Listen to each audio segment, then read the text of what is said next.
All right, guys, what's up? So welcome back to the stream. Day 83. Current revenue is at $1,515. Welcome back to day 83. Big things are going to happen today, and I actually have a big update. As you guys can see from the description, right now we're making some updates to the API, but I have a big update for everybody. We have some great news, and it's crazy that this actually has happened, but we have been verified by Meta so that we can actually push ViewCreator 2.0 into production for Meta, which includes both Facebook and Instagram. And I'm actually going to show you guys what I got back, and we're going to check a couple things today right off the bat. There's a couple things I want to take care of. One of them being I want to check up on TikTok here in a second and see, hey, where are we at with TikTok, right? Like, where are we? Are we at, are we approved? Are we denied? So we're going to check out that in a second here. But welcome in. Let me do a couple things on my end to actually get the stream started. I think we did remove blogs. Okay, good. But yeah, let me do a couple things on my end to get the stream started. But yeah, guys, today's going to be a great day. I have written up on the board here, make hard things a habit. That is kind of the phrase of today, and it comes from an interesting place because this morning I was, you guys know that I do these cold plunges, right? And this morning, I just really didn't feel like doing the cold plunge, right? It was like freezing outside, and I was like, oh man, I don't really know if I want to do the cold plunge today. But I did it anyway. And I think that, that's just a good habit to get into, because when you make doing hard things a habit, it bleeds into a bunch of other areas in your life. And I'll give you another example of that here in a second. But let me send a ping, let everybody know in the Discord that we're live. But welcome back, everybody. So another example that I would have of that is that, yesterday, as you guys know, I didn't get a bunch of sleep. I guess it would be 2 nights ago now. I didn't get a lot of sleep yesterday. And, I came on to the stream expecting oh man, this is going to be a pretty tough day, right? Also, J35, what's up? Hey, J35, good to see you, man. Empire X Legend, what's up? Magain, what's up? Let's go. I'm doing good. Empire Legend, let's go. Hey, yeah, there's the Nightbot, J35. You like that? Yvonne, what's up? How's it going? So, something that I want to talk about is, yesterday was actually probably one of the biggest days that we've had on stream, day 82, and it was just so unexpected. It was so unexpectedly good, and I'm actually going to tell you guys why. So yesterday, we were low on sleep, and I came onto the stream and I was honestly a little bit discouraged because, we hadn't actually gone through the process. We still, we're struggling with the Meta verification and the TikTok verification, but we had a great stream. Let me get everything launched here on my end. Let's open up Docker, and I'm going to launch the Redis, but something that's really awesome that I want to show you. Oren Dev, what's up? How's it going? Welcome back to the stream. It's good to see you. So let me get Docker set up. But also, the biggest thing, the biggest update that we have, which is just tremendous news. Guys, honestly, this is the biggest news and the biggest win that we've had probably in the last, week. So, when I saw this, it was last night before I went live for the Vibe Coding No Talking stream, this is what I got back, and it's just fantastic news. So check this out. This is what I see. Here's what I see, and this is just huge. So, this is what I got back. So this is the verification I submitted on November 22nd at 11:13. Or I guess I heard back. Wait, when was this? So submitted on November 22nd. That must be wrong. But it said some access requests not approved. Our review is complete. Some submissions in this submission were approved and others were not. So we didn't get approved for managing comments for Instagram.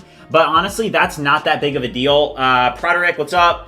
VFR Kenny, what's up? Good morning. So, guys, this is huge because the biggest ones that we actually care about for the ViewCreator MVP, the ViewCreator 2.0 MVP, is this one here, Pages Manage Posts, because that's what makes it so that users can actually post from ViewCreator to Facebook pages.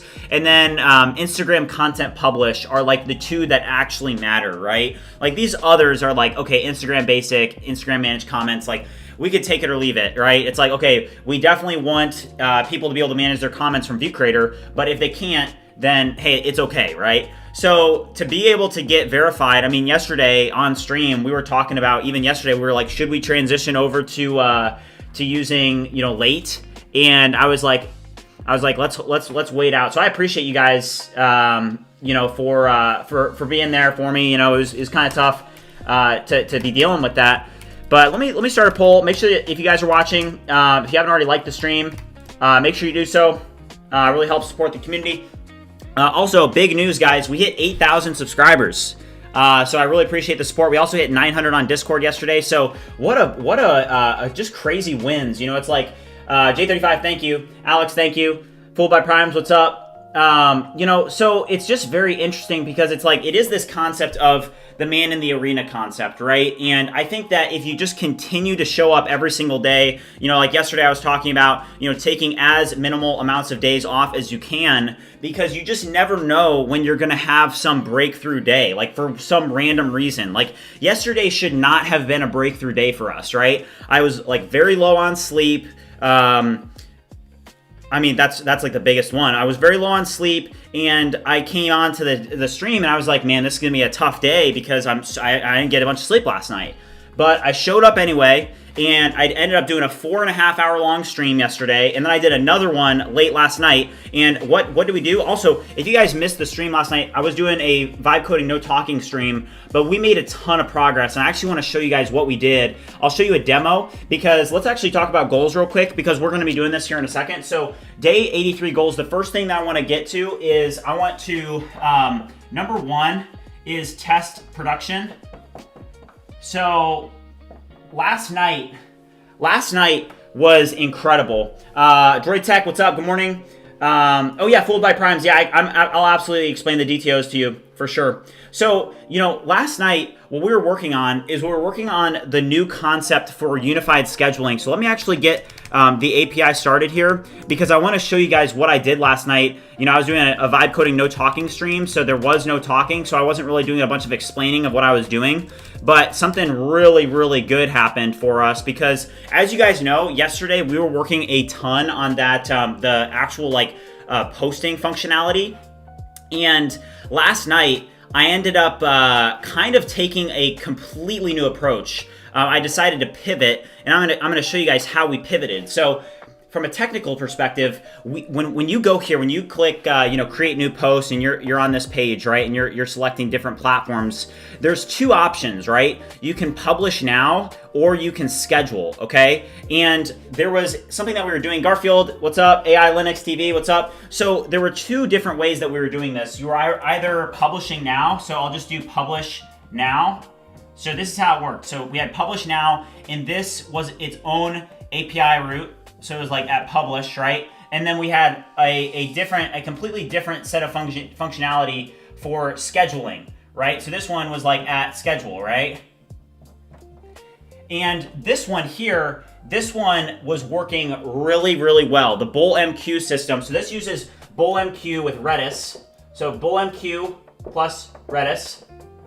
And this scheduling system was working really, really well. And our publish now system was not working very well. And what we ended up doing last night, and I'll actually kind of show this to you guys. So where is it? If I go here, let's actually find the conversation that I was having. So explore in-depth review of publishing system. Okay, so watch this. So it was this one here. So this was like a breakdown of our scheduling system, okay? And this is a complete breakdown, and it kind of, we changed it up a ton, okay?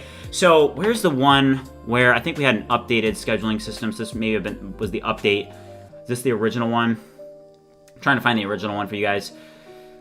But, you know, how it was working is we had these two different API routes, and this one was just not working very well, and this one was working great. So what I decided to do is I decided to split it up, and I decided, hey, we're just not going to do this anymore. We're not going to go through this logic of splitting up the publishing logic into two different API routes. We're just going to have scheduling. And with scheduling, the cool thing is that when you do the schedule, this works fine, right? And what I realized last night, and this is why you have to show up every day, this is why you have to put the hours in, is because, for example, if I didn't even show up last night, if I didn't do a stream last night, I wouldn't have made this breakthrough. And it was a breakthrough. You know, I was doing a vibe coding no talking stream, so I couldn't share, like, guys, like, this is a huge breakthrough. But it is a huge breakthrough, because now every time that posts are scheduled, it's going through this BullMQ system. So even if they do publishing now, it's going to go here and then route here. And it just sets the scheduled now, this time to be scheduled for right now, right? Yeah, I just updated to Next.js 16 yesterday. So this was like a huge breakthrough. Offer John, how's it going? Welcome back to the stream. It's good to see you. But yeah, Hung, yesterday we did that. So, we're going to have to take a look now at production because we pushed all of this code last night. So I want to sign into AWS real quick and actually see and make sure and confirm that all of these updates actually are pushed and working in production because it was working locally. So I now need to test this in production. But, back to my point of like, hey, just showing up every day is so important because you never know when you're going to have a breakthrough day, and sometimes it's just like so random of when you're going to have those breakthrough days. And yesterday was just a huge breakthrough day for us. And I was not expecting it, because of, having little sleep, and I just wasn't expecting it, right? And it ended up being a breakthrough day. So, Imperium, what's up? How's it going? So that's one thing I want to say is just, whatever you're working on, just keep going at it because you just never know when you're going to have a breakthrough. And yesterday was a breakthrough day for us. It's just crazy. I'm very, very happy about it. So we're going to take a look at AWS now and actually make sure that, for example, we updated to Next.js 16. And it looks like, okay, so here's what I'm looking at in AWS. So it looks like our Amplify instances did deploy successfully. So we have two different front ends, right? We have the ViewCreator UI front end, and then we also have the ViewCreator Creator UI front end. So that is at ViewCreator AI, and then, so look at this. See, the logo is not rendering in. So yeah, so there's a couple things that we're gonna need to take a look at here. Okay, let's make sure that the logo is fixed. The nav bar got super big too. Is it also not? Okay, it's rendering in here. Okay, well, we're definitely want to take a look at that. SR just asked, what was the breakthrough yesterday? We had a couple breakthroughs. The biggest breakthrough, I would say, wasn't necessarily anything that we did, but the biggest, because we did this a couple days ago, but we are now verified on Meta, and we're going to be talking about this a lot today because what we now need to figure out is we now need to push that feature live. So, how it worked before is only I could actually connect my Instagram and Facebook because it was in a sandbox, but now that Meta has verified us, now we can actually push that logic and that code to production and open it up, and everybody can connect their Facebook accounts and everybody can connect their Instagram accounts. So there's a couple things that I want to look at today and see, hey, what's going on there. But I'm just very, very happy about what we did, honestly. Okay, so it's also not working. Okay, so let's fix this. The logo image is not rendering in. UI. Okay. Also, the logo is too big now. Make it smaller. Alex, we haven't tried to get LinkedIn integrated yet. We kind of been, I definitely want to get LinkedIn. I think LinkedIn is going to be an easy one. We're going to do LinkedIn probably this week. But the main five for us, the main five platforms are definitely, if I had to rank them, I would say number 1 is YouTube, which we have. Number 2 is TikTok. Number 3 is Instagram. Number 4 is X. And number 5 is Facebook. And we now have YouTube, Instagram, X, and Facebook. There are some things that we need to look at with X. But we'll figure this out. Also, can I have a mod? Can one of the mods drop a Discord link in the chat so I can pin it, please? Thank you. Dark Fate asks, what vibe coding agent do you use? I use Cursor, so this is Cursor here. What's going on here? Okay, wait, hold on. Logo. I was working on this last night, so perfect logo dimensions. I think it was this one right here. I think this. Let's see. I thought that one was the one that.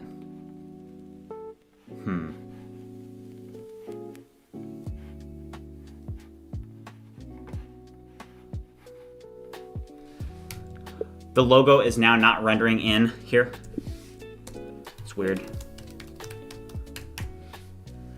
What's your backend? Nest. Thank you, Dan. Appreciate it. Yeah, if you guys haven't already joined the Discord, we do have our project sharing event today. So at 2 p.m. Eastern Standard Time, so about 2.5 hours from now, we have a project sharing event. So this is where, this gives like everybody in the community an opportunity to actually share your projects with the community. I expect a couple, probably like over 100 people will show up to this event today. So if you'd like to share your project, get some advice, or just like see what the community thinks of your project, I would definitely recommend, you know, showing up to the project sharing event. Anybody can come up and present on stage, and it's just a really good thing that our community does to help support one another. Do I use Claude Code? I'm not a big Claude Code fan. Why is this not, what is up with this? Okay, there we go. There we go, that fixed it. All right, perfect. All right, so let's now push this because that was just kind of a subtle bug, but logo not showing on the site is not good. So let's push that. All right, deploy. All right. And then we can also check while we're over in GitHub here whether or not the API did deploy successfully. So let's go here.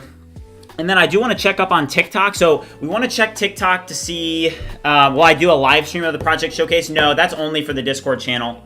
Yeah. Alex asked, how can I join the event? You can just join the Discord. It's in the description as well, but it's pinned in the chat. And then it'll be dropped into there's like an invite in the general part of our Discord. So I'm gonna go here and I'm gonna actually push this. So I have all the CI/CD pipelines hooked up so that whenever I push to the main branch, it's gonna auto update the site. Pretty straightforward. Dark Fate said, I'm not finished with my project yet, bro. Would that be okay to join? Yeah. So you don't have, if you join, you don't have to present. You can just hang out and, you know, give your feedback to other people, or just, you know, kind of enjoy being a part of the community. But it's totally up to you whether or not you wanna you know, present or not. But all right, so let's see ViewCreator API. So here it does look like that did deploy. So we're actually going to be able to test this now in production for this new BullMQ jobbing system. And like I said, you know, the big thing that we did yesterday, and this was very, very interesting because like the biggest problem that we were having is I'm actually going to go over to publishing here, the publishing page. Let's see here, publishing. Sorry, publishing. Okay. Okay, so like here is a great example. Like, do you guys see how this still says publishing? So this is now, Jesse, what's up? How's it going? Why am I not able to access your tool at localhost? Very funny. So, you know, what we were having this issue, you can see that this was from 4 days ago, but now if I go to localhost, I want to actually demo this for you guys because it's pretty cool, okay? So let's go over here, let's go to create, and we're going to choose BridgeMind, okay? And the next thing that we're going to do is we're going to post an image, okay? And I'm going to post an image to Facebook, X, and Instagram, and I'm going to do continue, okay? And let's just do, I'm just going to take like a screenshot. Discord link is not working? Okay, hold up. I can do another Discord link. All right, hold up.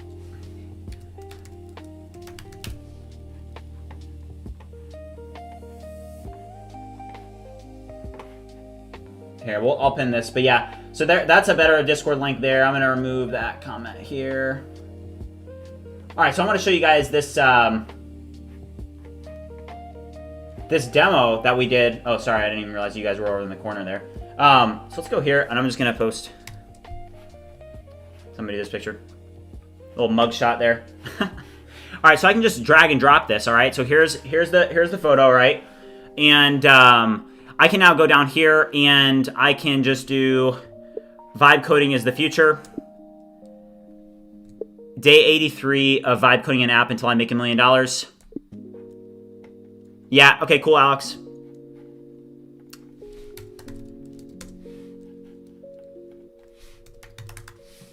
All right, and then we'll do the same thing on X.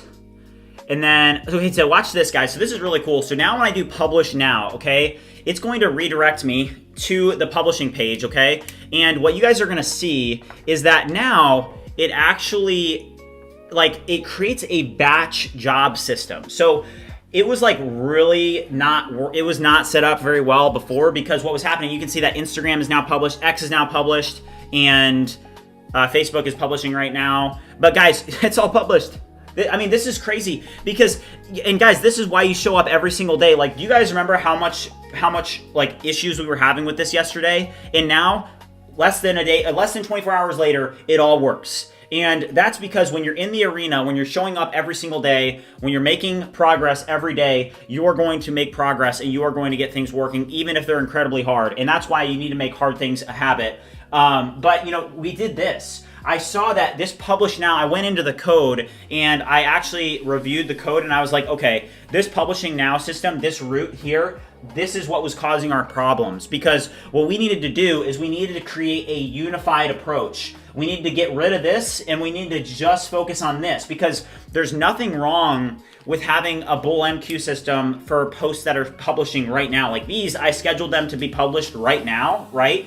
And why would you create separate logic for publishing now versus this BullMQ system? The BullMQ system uses Redis and it's very, very powerful, and it takes all of the pressure off of your API. So for example, when you did publish now before, it had like an open connection here. It literally had an open connection. It was like publishing, and the user was like waiting for the answer back, and it was just causing a bunch of issues, because if you publish to multiple platforms, you were creating multiple different jobs that were all like publishing. So it was causing issues, right? But this BullMQ system didn't have that issue. So I said, why would we be managing two different scheduling systems, one for publishing now and then one for scheduling? Why would you just not, do a unified approach? So last night in the Vibe Coding No Talking stream, we were all hanging out. There was like, I think like 50 of you guys that were all, hanging out. We were all coding last night together, and, it was, I made the breakthrough, and I don't know if anybody was watching it, but it's like, hey, if I go over to X now, let's see if that posted on X. Yeah, right here, Vibe Coding is the future. And then if we go over to Instagram, I don't know if I'm logged in on Instagram or not, but yeah, boom, Vibe Coding is the future. And it's like, guys, what we've accomplished in the past like 2 weeks, and even in the past 24 hours, it's just incredible, and I feel very good about it. So yeah, Redis does feel nice. Yeah. Miss Melanie said good morning from Los Angeles. Let's go. Sam's Android said never knew that Peter Parker gonna stream AI vibe coding. Funk Echo said not gonna lie, Hootsuite is gonna shake on its knees. Let's go. Dark Fate, let's go. W's in the chat, guys, because this is huge. I mean, we were working on this for like, maybe 2 hours yesterday on the day 82 stream. But now what we need to look at, first thing is let's see if this is working in production. So what I want to do now is like, we're going to do a couple things with this. Like, we should make it so that you can delete these jobs. But also, let's just double check to make sure that ViewCreator... Okay, perfect. Okay, so that is updated now. So let's go now and let's actually test this in production. Because, hey, just because something works locally does not mean that it's going to work in production. So let's go over to connect accounts and let's actually connect a couple of different socials. So I'm going to connect my accounts here off stream. So I'm going to connect the YouTube channel. I'm going to connect, and this will be a good test because I'm going to test it with, oh shoot, I'm gonna have to get the ultra plan. I already have 5 connections. So I have 5 out of 5 connections, all this, and this is why it's like, hey, those different plans. So like, depending on what plan you get a different number of connections, right? So with right now, like I have a pro plan on this account. So if I can go to Instagram here and I can do continue, and I can do continue, and then it's gonna redirect me back here.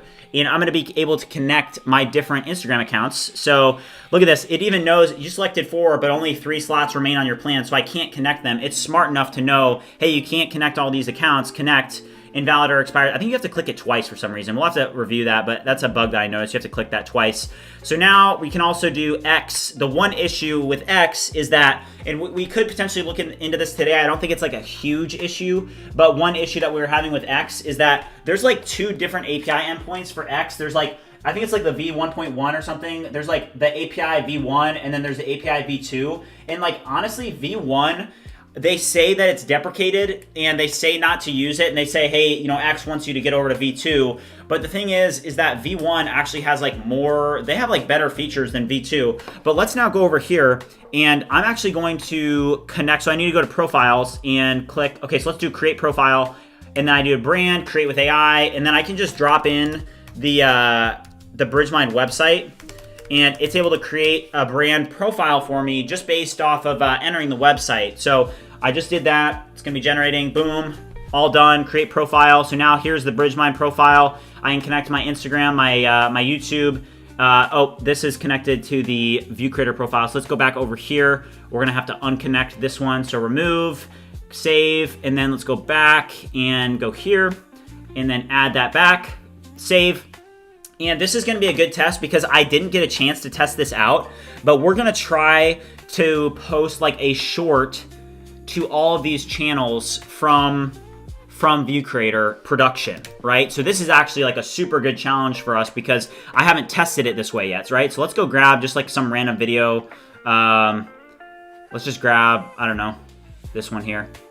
So we'll download this, and then we can go over here. It's gonna download. And one really cool feature that we did create is that we can click generate with AI, and it's able to take, and this needs to be polished. It's kind of just MVP right now. Like I just had AI create the system prompt. So like the captions and the titles and stuff that come back and the tags, they're very AI-like, right? So you guys are actually gonna see this come back. So what it does though is, and this is what we talked about yesterday, remember? It takes the video that you get, it's gonna be able to use Whisper, and it's already done. So you can see that it's able to actually take into the context of the video, use Whisper, and then it actually creates the shared caption, the title, the description, and the tags. And we'll polish this up, we'll make it better. But now let's do schedule now. Let's hope that it works. I have not tested this in production. So this is like the first goal of the day is to actually test this in production. So fingers crossed, guys, that this actually works. Come on. It needs to redirect to the publishing page. Let's see. I'm going to use the restroom real quick. This might take a second, so I'm going to use the restroom. I'll be right back.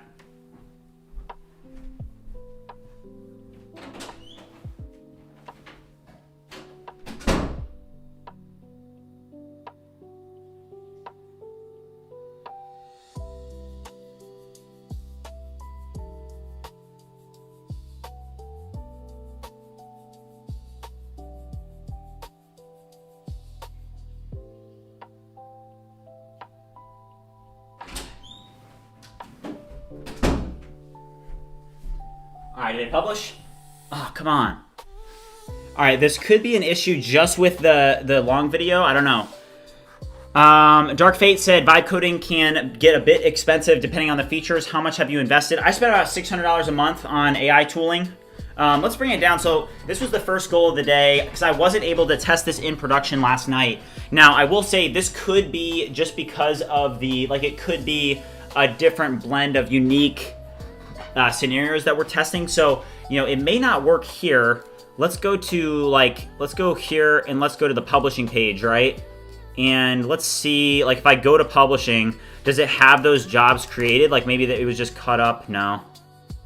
Okay. Yeah, I definitely don't like that. So let's go to let's launch another create, right? And let's see if we do just a single image to Instagram and Facebook. Is this gonna work? Let's see. Offer John said, for you to actually look into the codes and review it yourself is really on point and complimenting vibe coding. Yeah, 100%. So let's just upload another random picture. Let's do this one. I'm gonna do this is a test of ViewCreator. And now let's do publish now. Okay. This is that's actually good. So what we just learned is that that error is associated with not just production. It's going to be local and production. So we'll be able to develop locally and see what's going on. So you can see this published, and let's see if Instagram publishes as well, which it should. Okay, perfect. Nice. Okay, awesome. So that did work. It's just when we were doing the so image works. I wonder if a single image does work. I wonder if multi-image works. Check the console. Might find your issue in there. Yeah. Build Stuff said, hey man, you inspired me to launch my own SaaS. Let's go. That's awesome. All right.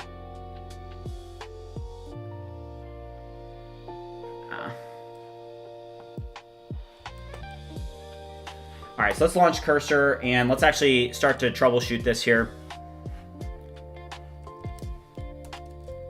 Review this error that we're getting and fix it.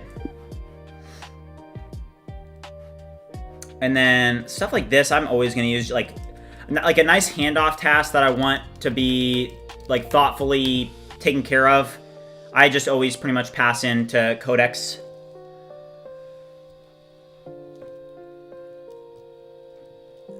Do I use the Codex extension inside of Cursor? I don't really use that extension that much because I don't think that you can use it in the agent window. So you can use the Codex extension in the editor, but I don't think that you can use it in the agents window. And I'm like a avid agents, like I'm a big fan of the agents window in Cursor, so I don't use it as much.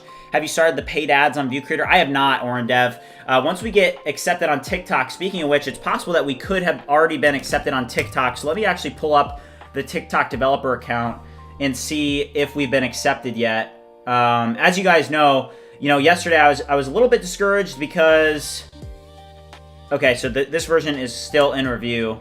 Okay, so this is what I'm looking at here, guys. So in TikTok, here's what we're looking at. It's still in review. So you guys see this? It's still in review on TikTok.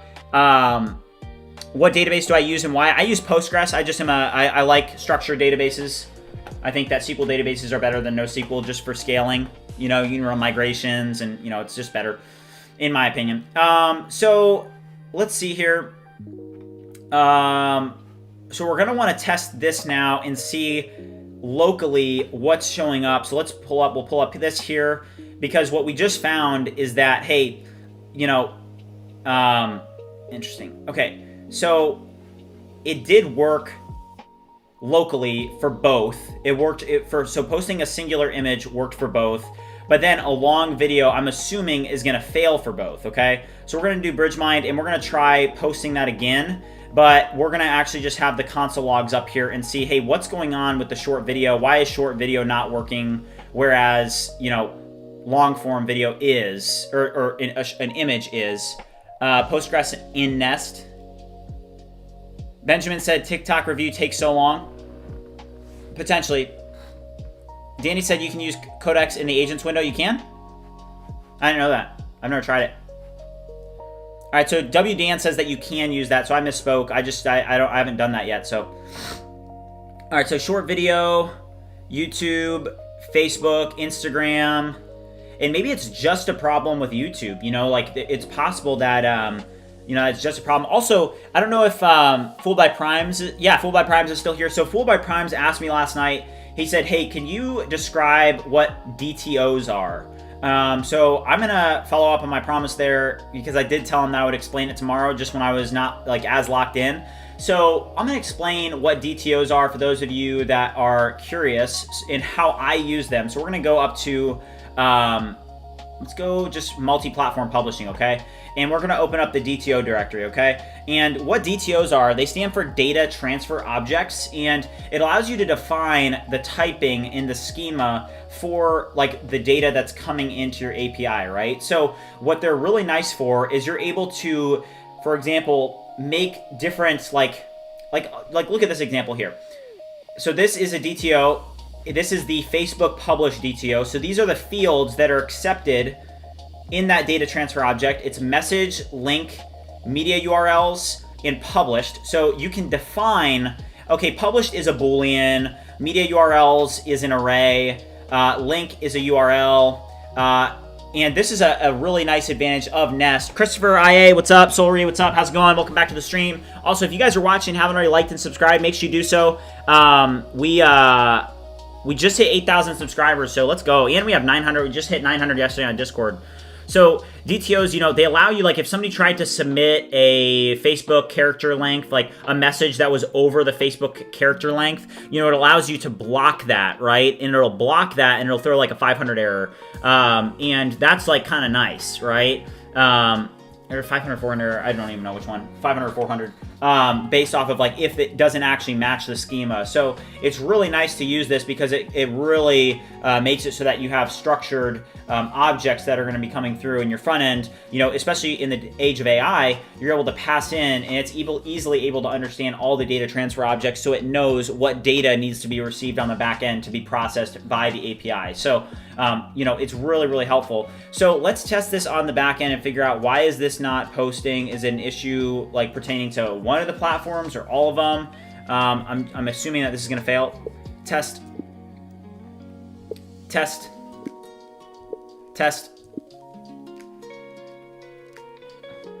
So this isn't even gonna post. I'm assuming, right? Let me check my phone real quick and just confirm. So I'm gonna go to YouTube and just make sure we didn't post that, right? Okay, yeah. So YouTube did not post. Instagram. Okay, Instagram did not post either. Okay, so those did not post in production. So let's see if like there's some error that's kicking up that we're not seeing. So, whoa. Well, that worked. Publishing. Huh.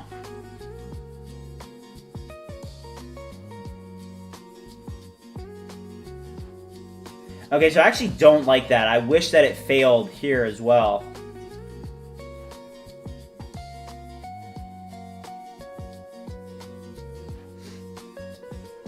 Because if it failed in the local environment, I would easily be able to figure out and debug it. So let's just let this run through and see if it actually is able to run through. But it did redirect to the publishing page, which is interesting. So that... Okay, so Facebook published. Facebook said published. I hope I don't get, like, shadow banned because I'm doing all this. Droid Tech said the best projects won't be showcased today because we're all scared to give out their good ideas. Yeah. All right.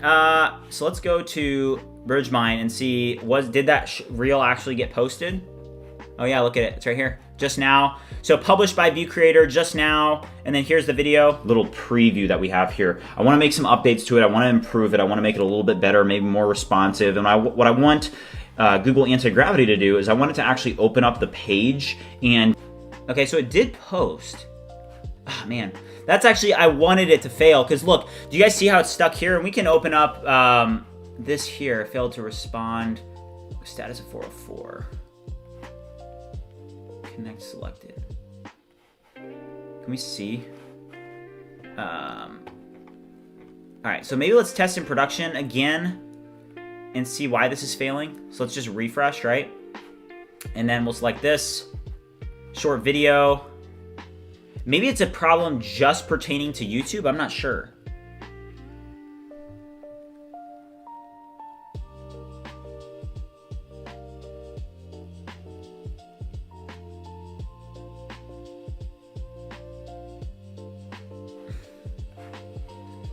Okay, so these... Wait, let's refresh this. So look at this.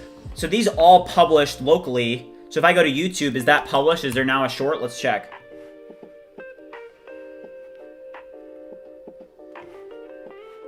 Yeah, look at this. So that did publish. So look at this, shorts right here. We'll private this. But yeah, I mean, it's right here, you know? Hung said, what is more productive for you, regular engaging streams or vibe coding, no talking streams? I mean, at the end of the day, like when I'm locked in and, you know, I am not doing a stream, I'm going to be more productive, but that's okay because streaming also fits into this mission, right? So it's kind of just a trade-off, right? Aperium said, remove text in search in network tab. John Gerald, if you do an exclamation mark ViewCreator, guys, so there's a couple different, like, so you guys can actually now help a little bit, moderate with chat. If you do exclamation point ViewCreator, it's going to drop in the information about ViewCreator. So anybody that doesn't know what ViewCreator is, I just did exclamation ViewCreator, and then I have like a Nightbot set up now. But you can just search ViewCreator. It's viewcreator.ai if you're interested. Okay, so the captions issue on the different platforms, that's not an, oh, we already fixed that one. Yeah, we move fast around here, guys. So I'm curious as to why it failed in production. So let's do another run through here, just with DevTools open, because this did just work. So let's try this again. So short video. Maybe our caption was too long. Smart Pixel, how's it going? So, man, I don't want to get like shadow banned for posting a bunch, but and do need to test this. All right. Also, while we're kind of like doing this, I just got approved for these permissions in the meta developer. How do I check what my limits are or my rate limits are?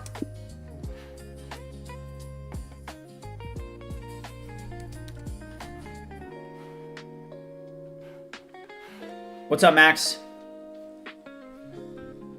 All right, so let's do that. So I want to see like, hey, what are, now that we have been accepted, you know, we can move this into live. So this is big for us because, you know, yesterday I was feeling a little bit discouraged because I was like, hey, should we transition to late API because I'm not sure if we're going to get accepted on Meta Developer. And then boom, less than 24 hours later, we've been accepted, which is just huge. All right, so you can check your Meta API rate limits by reviewing response headers for each API call or viewing limit details. The most accurate way to see live views is to inspect the header return by. Okay.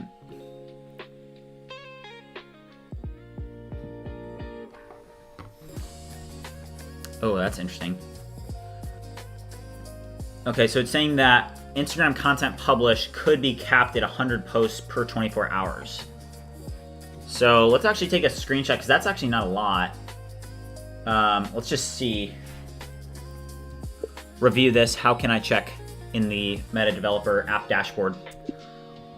So you guys see what I'm doing? So one thing that's very important is, hey, now that we're approved, something to note is, hey, what are our rate limits? Like if we scale this, we need to make sure that we're going to be able to allow people to, you know, make their posts, right? So if we have like super low rate limits, we're going to have to kick off the process right now to try and get higher rate limits, right? Because rate limits are super, super important. So it says this section displays, okay, so how to find rate limits. So go to the app dashboard in Meta for developers, look for application rate limit or rate limiting cards in the main dashboard area. So I'm gonna go dashboard and I'm gonna go to, okay, application rate limit. Oh, wow, so I can literally see that I'm at 6% already. Okay. Oh, wow, okay. Okay, so here's what I'm seeing, guys.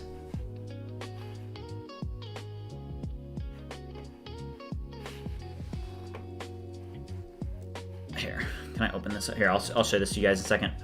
Review what I'm seeing and advise accordingly. So here's what I'm seeing on Meta. Also, guys, if you're watching and you haven't already liked and subscribed, make sure you do so. I see that we have like 91 people watching and only 47 likes. So if you haven't already liked the stream, make sure you do so. It really helps support the community and support what the mission is. So appreciate it. Thank you. Okay, so let's go to dashboard. And this is what I'm seeing. So the application level rate limiting and then page rate limit. So I really have like a specific. Oh, wow. Okay, this actually might not be bad. So this one says literally 2 out of 57,000. Let's see. Where can I go to actually check how many calls I can do per day, for example, with the Instagram content publish permission?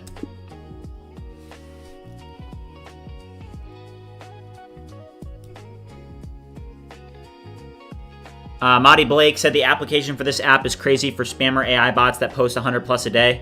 Yeah. Also, if you guys are watching over on Twitch, I appreciate you. Androxus2. Yeah. Yeah, let's go. Shout out to Androxus2 over on Twitch.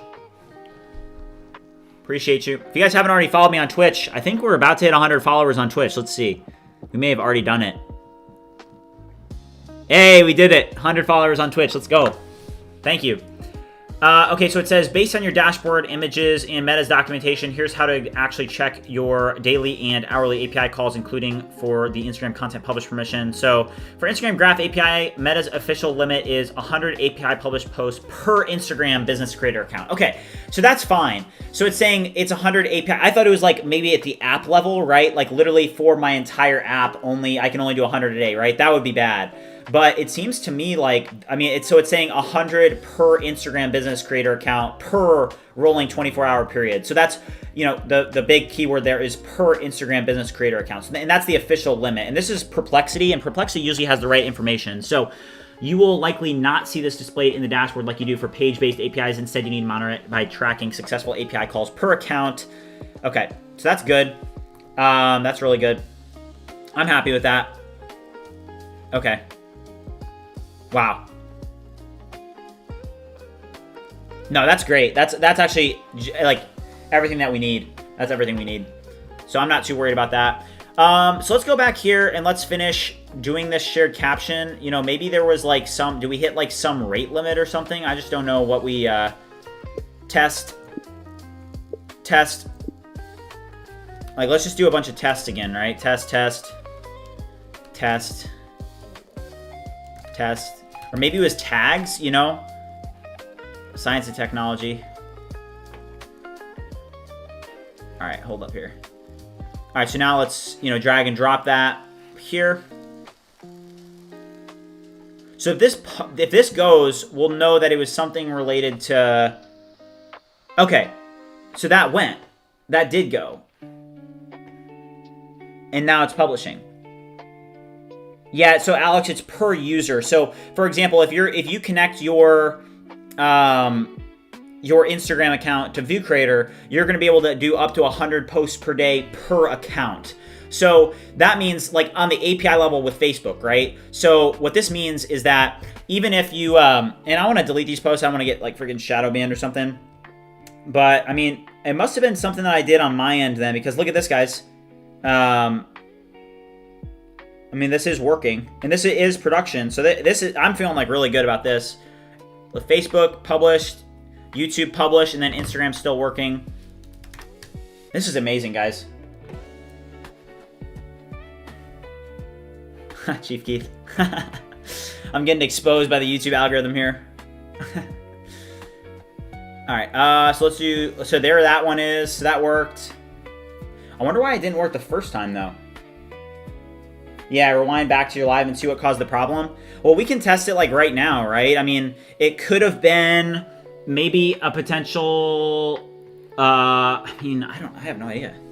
Hold on, let's go to Facebook and delete those posts. I don't want, you know, a bunch of posts going out. Yeah, no one is doing 100 posts a day, and that's, we just wanted to check. So Ali, we just wanted to check to make sure that we weren't gonna be rate limited. So there's that post, and look, it says published from ViewCreator just now. So let's move this to trash. But yeah, so that is working, and maybe it was something that we did. I mean, we can try and recreate the issue, right? I mean, we can try to recreate that. I don't know how we would. Multi-image post, Instagram, Facebook. Let's test multi-image to see if multi-image works. So 20 files max. So let's just do this, and then we'll do this. It's too large. 10 megabytes. 10 megabytes is the limit. Is that over 10 megabytes?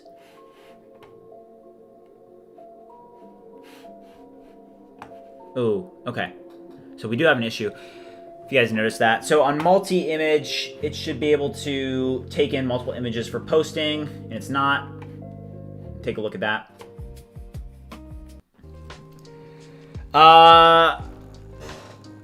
Compute said, are you using anti-gravity? No, I'm not. Anti-gravity, guys, anti-gravity is in, like, beta. I would not be using anti-gravity a bunch if I were you. It's in, like, basically open beta. All right, so let's go here now, and let's do, I'm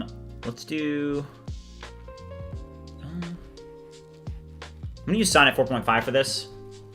And what I'm gonna do is I'm gonna drop the create page in here, and I'm gonna navigate to Creator UI, source, app, dashboard, and we did change, so we actually changed to both Next.js 16 and we changed to, and I'm going to move the desk up a little bit, stand for a bit.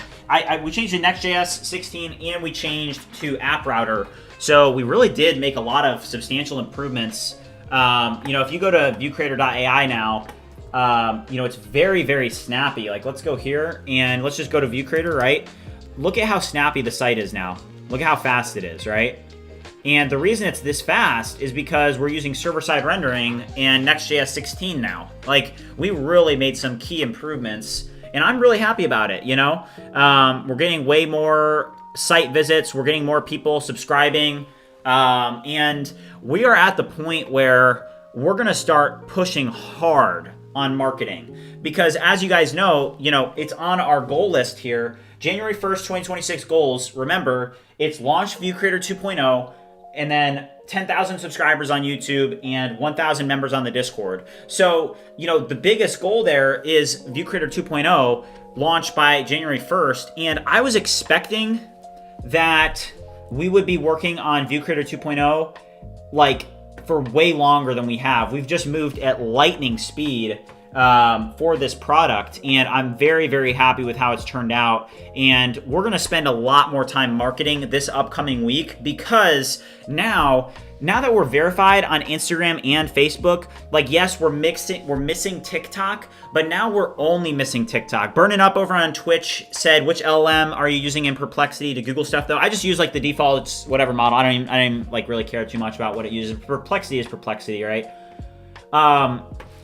Speaking of Perplexity, but to answer your question, I was just using this Pro enabled. I don't even know what model it's using. How long does it typically take to get verified as a developer on TikTok for a TikTok app? So we're going to do a lot more marketing this week, so I'm excited to do that. But, I mean, it's just incredible how fast we've been able to do this ViewCreator 2.0 pivot. I mean, it's incredible how fast we've moved on it. Ali said, maybe tell the anti-gravity to recreate the issue. That would be a nice test. This isn't anti-gravity.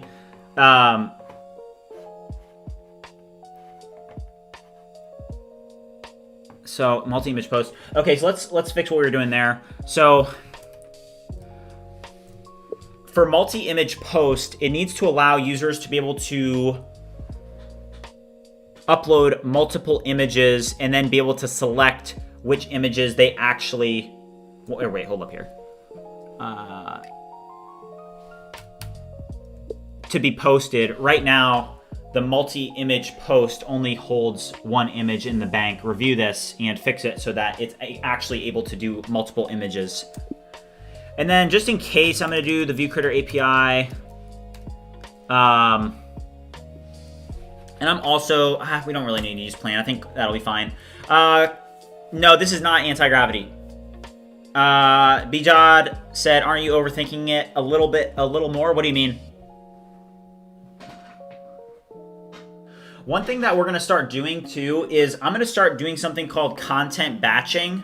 And content batching is where you do like you create a ton of content at once, and then you schedule it all at the same time. And what's incredible is that I started ViewCreator because I needed to use a platform like this, right? There's a huge need now, and there's going to be a continued need for people to have platforms where they're able to manage all of their social media accounts from one place, right? And with ViewCreator, we're going to use ViewCreator to do that, right? And now once we get approved on TikTok, which hopefully we do hear back within this next week, which we could get rejected, and that would be discouraging. But if we do get accepted, that means that ViewCreator 2.0 is live, right? And we just absolutely obliterated all the obstacles that were in our way. I mean, guys, we went all the way from actually coding this to then getting verified. Getting verified was like one of the hardest parts, honestly. I mean, thank you, by the way, J35. Getting verified was really difficult because,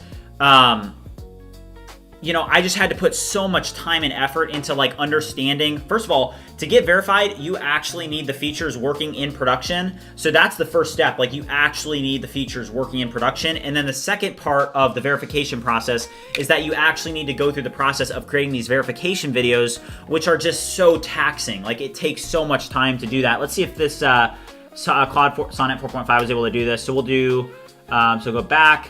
So multi-image post. So we'll do this, continue. So it says up to 4 depending on platform. Okay, so we'll just do these. There needs to be some logic. For example, on X, the number of images that you can do for a multi-post is different than Instagram and Facebook. There needs to be some logic so that while users can still select these multiple different channels, it is going to be different for the different platforms that you do this on. So review this in depth and figure out a good approach so that users know how many images they're able to submit for each platform. And then maybe you could even have them select which images they want to go to which platforms. I don't know. Just come up with a really modern solution for this issue. Smart Pixel said, congrats to all your achievements. Thanks, man. Yeah. I mean, it's incredible. I'm excited to do, some type of video soon about just a recap. Probably for once we get past 100 days, I'll probably do some sort of recap that goes over just this journey to this point. Yeah, Dan, thank you, by the way, Dan. You were actually the instigator of that. I looked into Fossabot as well, like we discussed. But I think that Nightbot is better for like some of the solutions that we needed. So shout out to J35 as well, because we had a conversation as a mod team and we decided to go with Nightbot. So appreciate it. Okay, platform image limits. Okay. Ivan said, I want to build a fintech wallet, but I'm new in software development. How can you help me? Love from Wanda. Yeah, I'm not super familiar with fintech wallets. I would suggest joining the Discord community. Maybe there's some people that have experience there that could help you out. That's why we have the community. Smart Pixel. Yeah.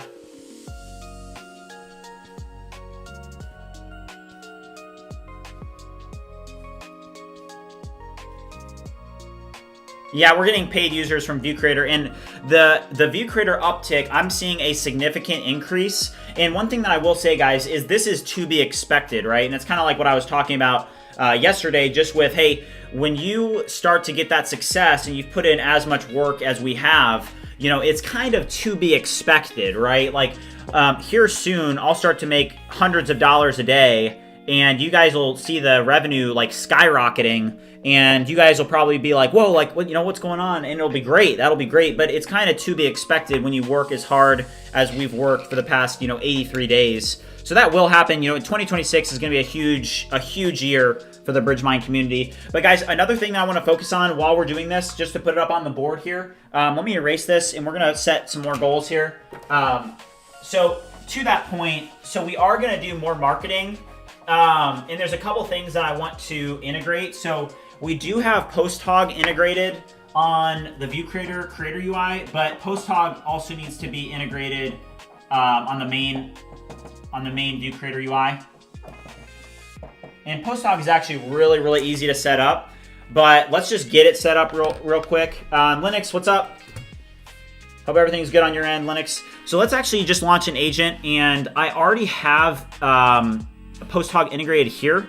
So I'm just gonna review how PostHog is set up in this application, and then assist me in creating the identical setup for this inside of the ViewCreator UI application. All right. Ivan said, I want to join the community, so help me to get in. Yeah, anybody can join. It's, yeah, there's a Discord link. Thank you, J35. Thank you, Linux. Yeah.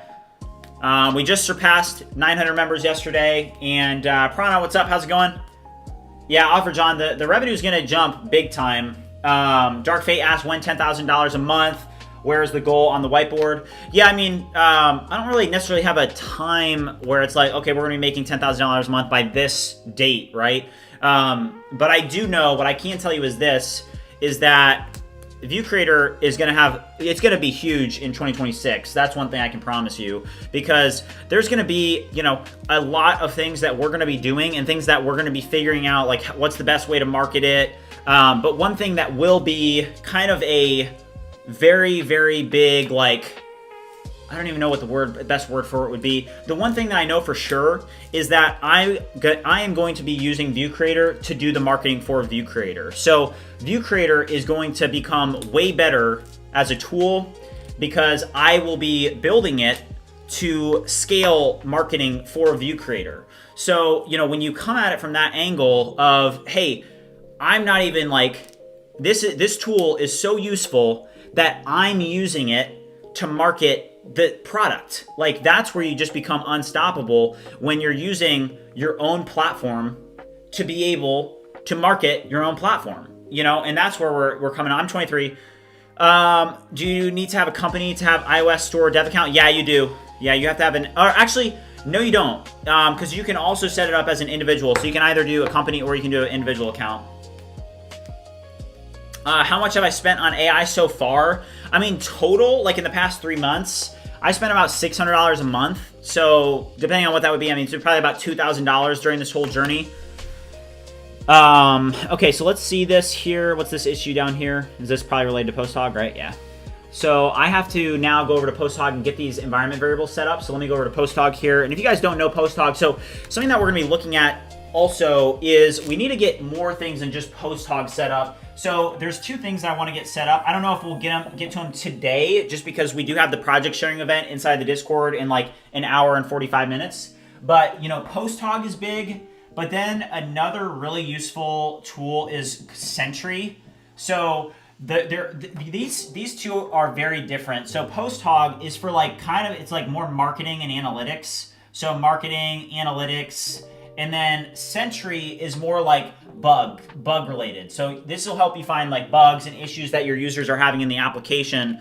So, I did make a little bit of a mistake. I think when I initially set up Sentry a while ago, it had a ton of environment variable keys that you had to set up, and it was a little bit of a complex setup, and I probably didn't set it up the best way initially. But I will say we're probably are going to reintegrate Sentry because it is helpful once we have, hundreds of users that are signing up for ViewCreator every day and a ton of people are paying. You realize how fast that you're going to start making money is that, the other day, like, hey, we're starting to get days where 2 people are signing up for ViewCreator for 2 paid pro plans, right? So, like, there were a couple days last week where I had 2 people sign up for, the pro plan, right? So I made $40 in a day, and they haven't canceled their plan, right? So this time next month, I'm gonna be making another $40 off them. So, one thing that I'll say is that as we, continue to grow, it's not gonna be that hard for us to start making like $500 a day, right? Because we're going to be creating so much content. We're going to be marketing on so many different channels and so many different platforms that things are really going to compound. And like I always say, guys, it's all about the mission. It is all about the mission. So let me get another PostHog account set up here. Let's see here. So dashboards, so default project, all apps. So my app dashboard a day ago. All right, so this is PostHog. I think I can show this. So this is PostHog. I'm new to this. So to set up another, so all apps project, all apps. Where do I go to set this up?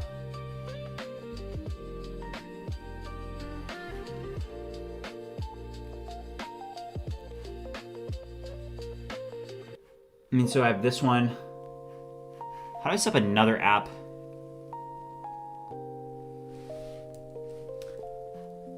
Probably a good use case for ChatGPT Atlas, right?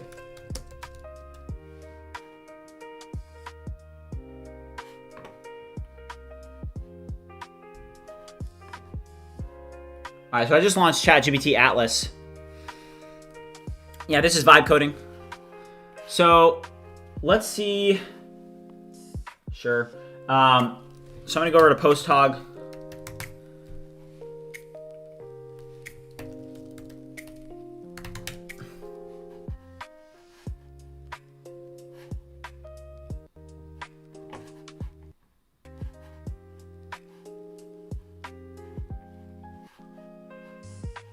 Geez, ChatGPT Atlas is garbage. All right. Let's bring it down, lock in for a bit.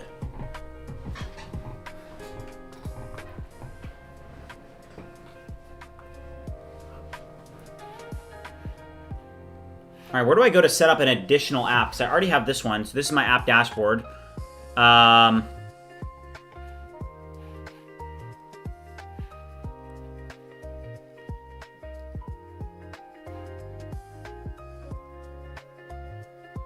So 17 people today so far have accessed the creator dashboard. Trying to figure out now how we can get another app set up.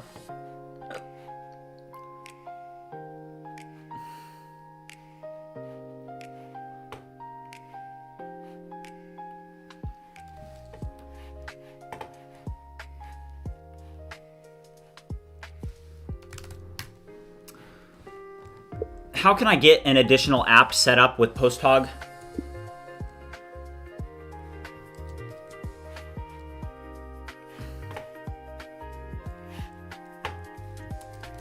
I already have one app connected. How do I do another?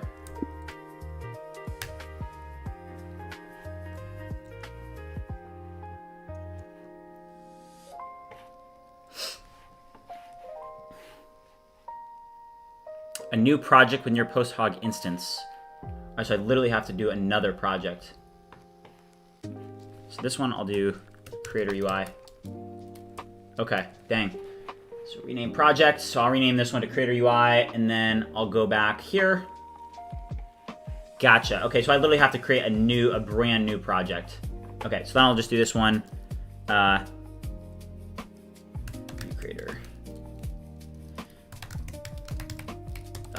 Okay, cool. Create project.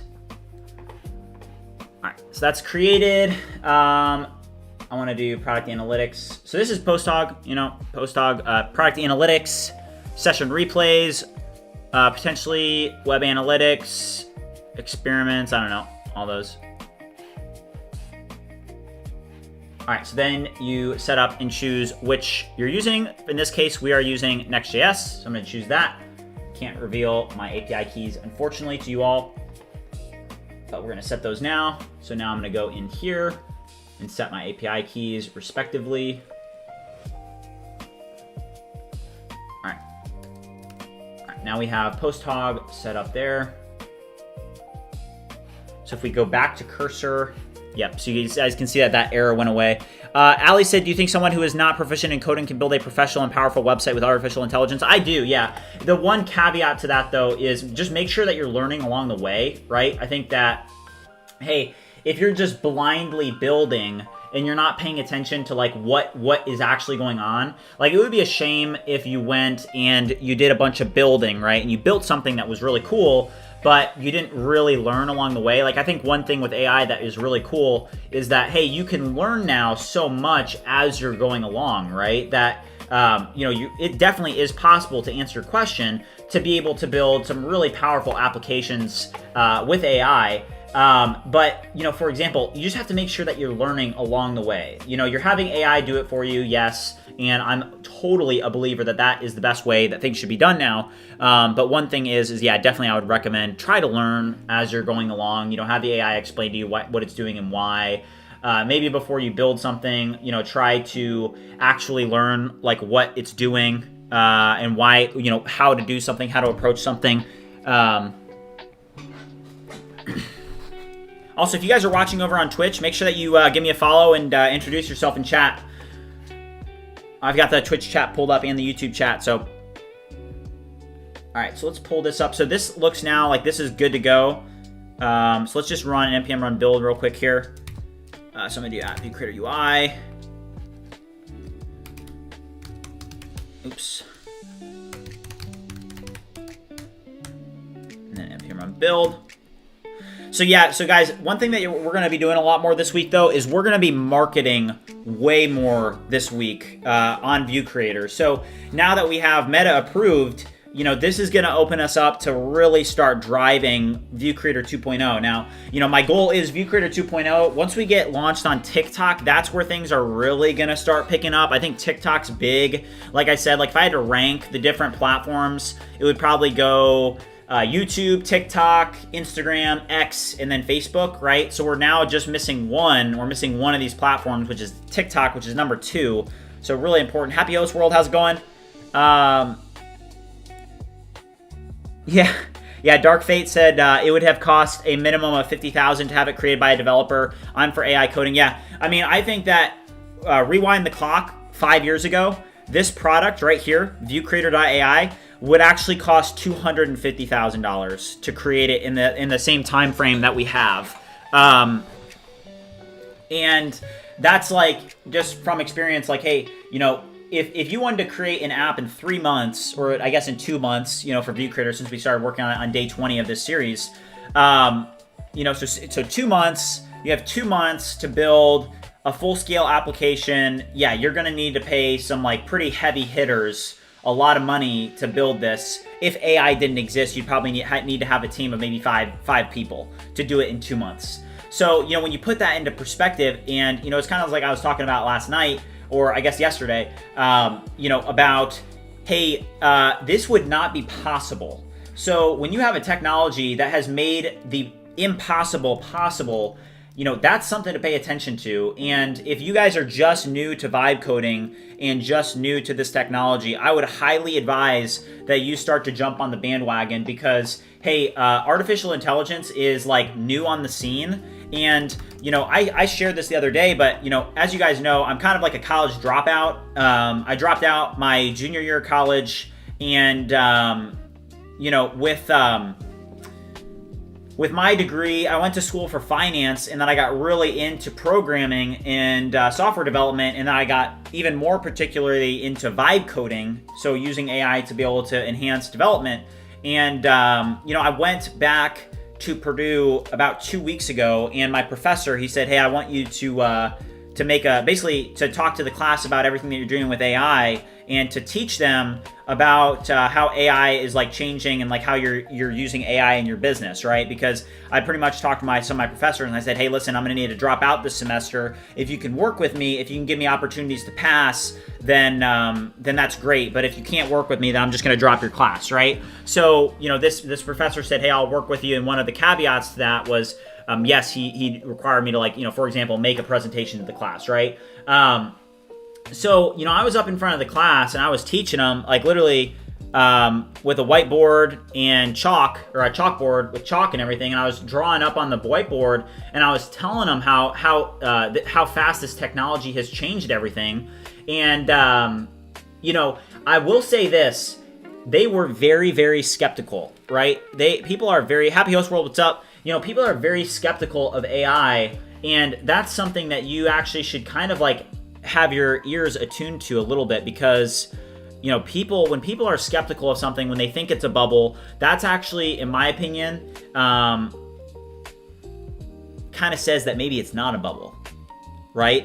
Because a bubble happens when you literally have people that are like, just like, oh, this will never fail, right? Like, this is just going to keep going up, right? That's when a bubble happens, when people aren't even seeing. But when people are skeptical, that's actually when my nose is to the ground. I'm like, hey, if people are skeptical of this, and I know what it's actually capable of, hey, maybe this is a good time to get started and to start becoming like an actual expert in this field. Because right now, so many people are skeptical of it that it's like, yeah, I think that you're going to be able to, you know, really make a name for yourself in the space if you can get past that, right? It's like, okay, so I think we do have PostHog set up. Yeah, it looks like we do. Yeah, so PostHog is now set up for this, and this is what it looks like. So, quick start, ingest your first event. So I'm not super familiar with PostHog. I think I'll get into it and get more used to it. But yeah, so here's what we're seeing. This is PostHog. Dark Fate said, I swear the money people can make with bringing their ideas to life, it's insane. I'll be creating all the ideas I couldn't 3 years ago. Yeah, it's crazy. It's crazy. We're living in a new world. And, you know, I think that the BridgeMind community is actually going to pioneer this. I think that we're actually going to play a role in pioneering this. So that's now pushing to production. So PostHog is now set up in both environments. I want to like kind of ask a question now. Like, if I just like click around here, right? Like, is this good? I mean, okay, so I now have PostHog set up. Can you help me think through, are we taking full advantage of it? I'm new to PostHog. Review this in depth.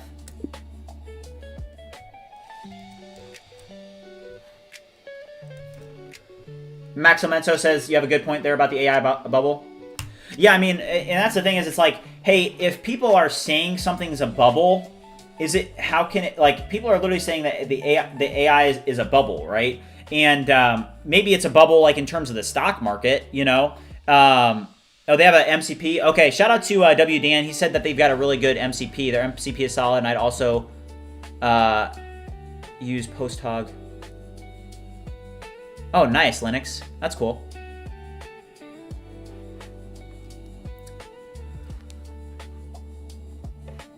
So I'm kind of curious, like, do I need to set up some, and maybe somebody in chat can help, but,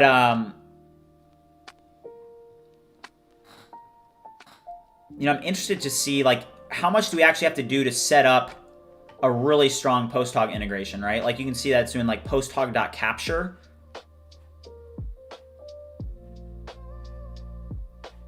So let's, like, see this guide, and I want to understand PostHog a little bit more.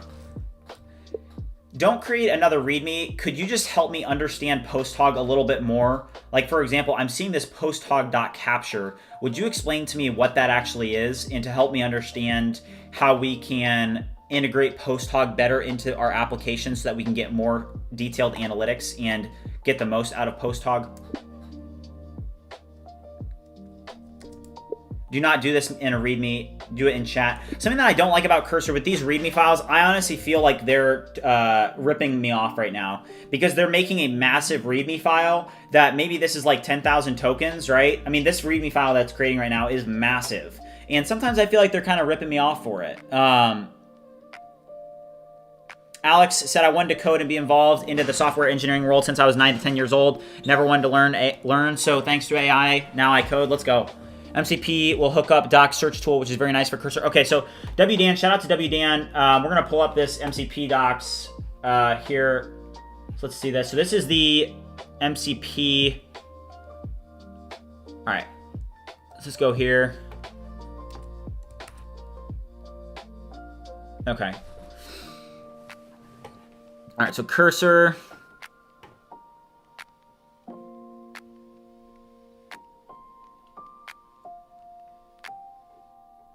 Okay.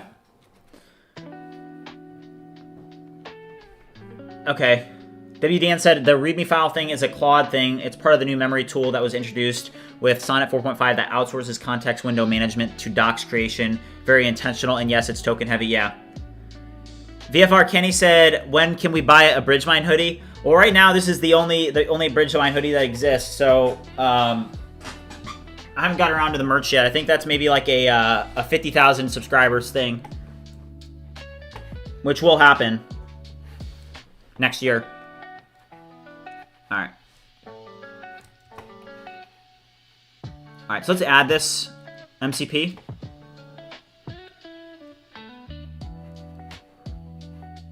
All right, update the mcp.json with following configuration.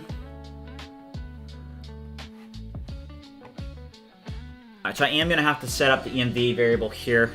Okay, let's actually use Perplexity for this.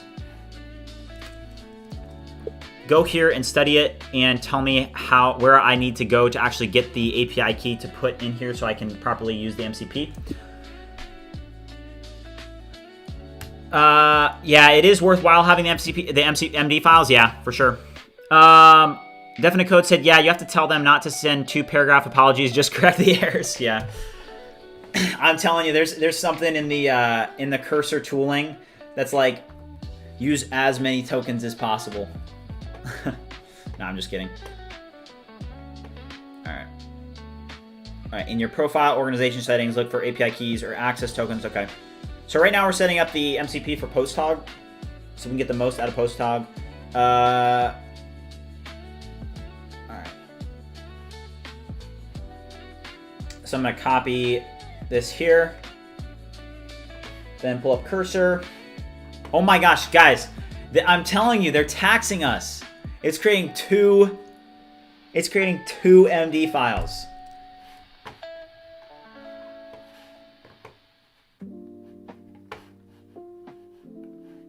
Here's the starter kit.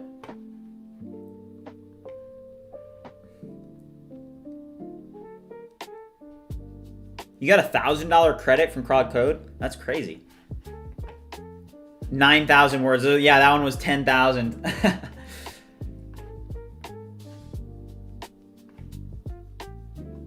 Checkout funnel. So this is the great part about PostHog, is that we're going to be able to, like, you know, create analytics for a checkout funnel, the sign up funnel, the enhanced user properties, add subscription plan, credit balance, connect platforms to your user identification, create analytics. So I'm really excited to use PostHog.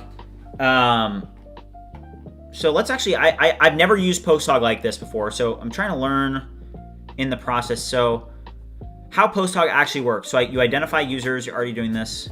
This tells PostHog all future events are from user to the user.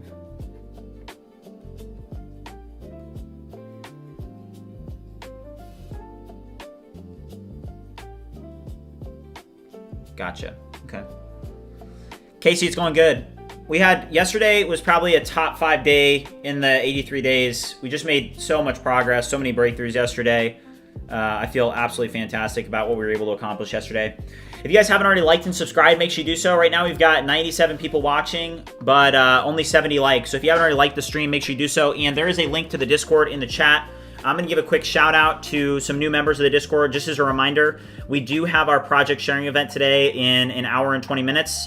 So big shout out to Sammy, Jamal, RDK, Aaron, Lewis, Waris, Wyfin. Welcome to the community, guys. All right, so PostHog capture. So there's plenty of stuff that we're going to be able to integrate today. So I'm going to go off screen for a second just so I can set this up because I'm going to need like API keys and stuff. But I'm going to go to my cursor settings and actually open up the MCPs.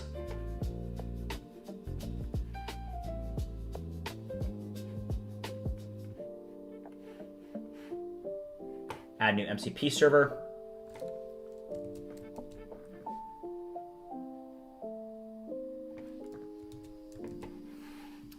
Okay.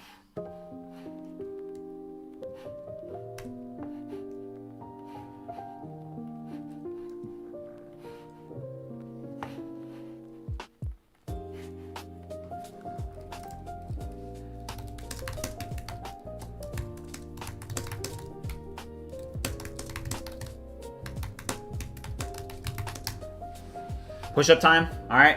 Let's go, guys. Push-up time. Let's get it.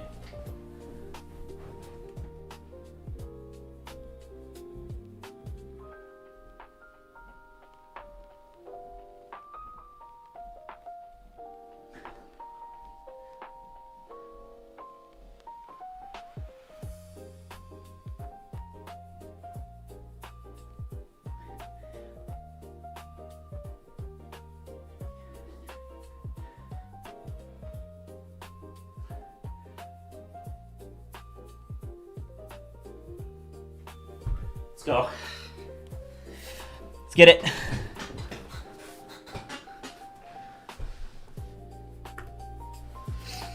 All right. So now PostHog is set up. So now I need the API key. So let's go back over to Perplexity there.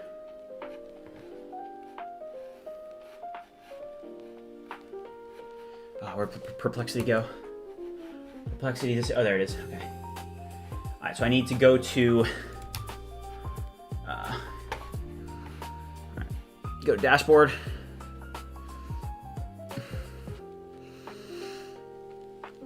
Okay. All right, so dashboard. And then they're telling me that I need to go to Ezion Labs, what's up? Hung said that PostHog session replays feature is so goated. PostHog for the win. Yeah, that's why I think, like, especially with us getting ViewCreator 2.0 out, it's going to be very, very pivotal that we start to market more. So that means that we're going to need to do a lot more things related to marketing. So that means, you know, because I've said this, right? It's like for a long time now, revenue has not been the main focus, right? But that is going to change as we get into 2026. You know, it is the holiday season. I don't think that there's going to be like anything crazy happening during the holiday season.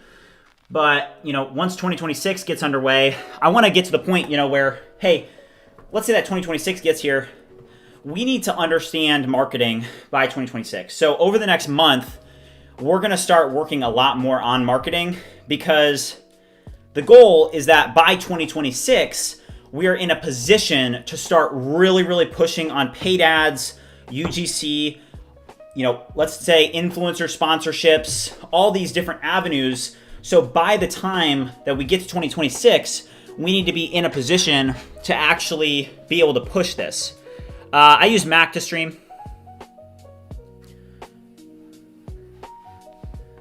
All right, so let's do, so go to your PostHog dashboard, ensure you are in the intended project for the MCP integration. Oh, that's annoying.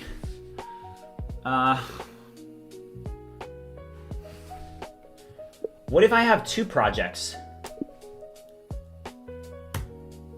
So there's two different MCPs?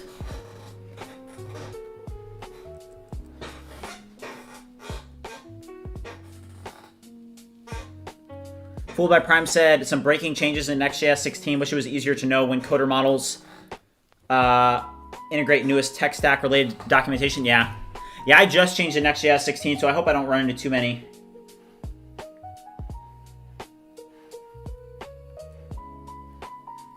Okay, so the API keys are scoped to individual projects, keeping data and access isolated between your projects. When using the MCP server, select the intended project before generating the API key and ensure the server configures you. Okay, so I'm going to say...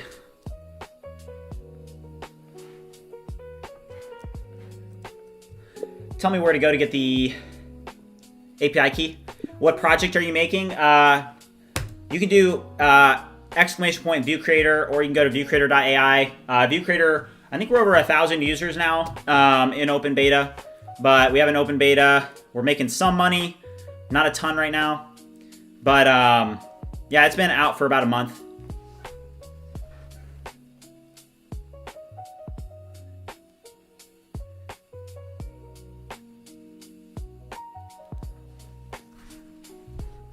Hi, Grounding, what's up? But also, if you guys are new around here, welcome in. Okay, to get your API key in PostHog, navigate to the bottom left corner of your dashboard and click on your account name or avatar. Look for settings. Okay. Personal API keys.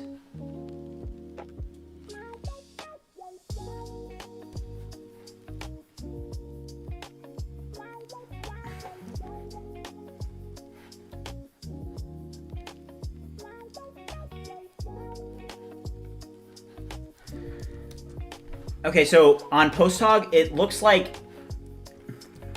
Okay, so it looks like I can actually select an organization or project for the API key, review this screenshot, and kind of readjust your recommendations. What's the website called? ViewCreator, ViewCreator.ai. Okay, let's actually start to... Make sure that you do not expose any API keys in this conversation.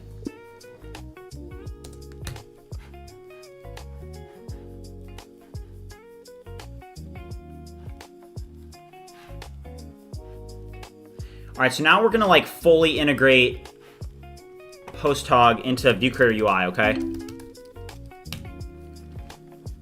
we're gonna use GPT 5.1 Codex High. And it did create the implementation plan and the action plan.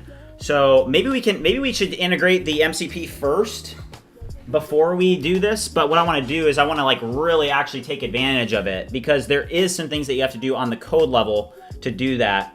But Pajit, to answer your question, I use Next, Nest, and then Postgres. White Knight said, hi, chat, I'm new to the channel. Is he really vibe coding or an actual dev just using AI to speed up the coding? Yeah, so everything you see here is fully programmed with AI. I do have a development background. I've been coding for about 3 years, seriously, every day. But, okay, let me see here. What should I select for the scopes and everything? MCP server, oh, nice. Okay, perfect. Wow, PostHog is great. Okay, so I copied the API key, so now I'm gonna go back over to Cursor and I'm gonna add the API key inside of the mcp.json file. So PostHog auth header.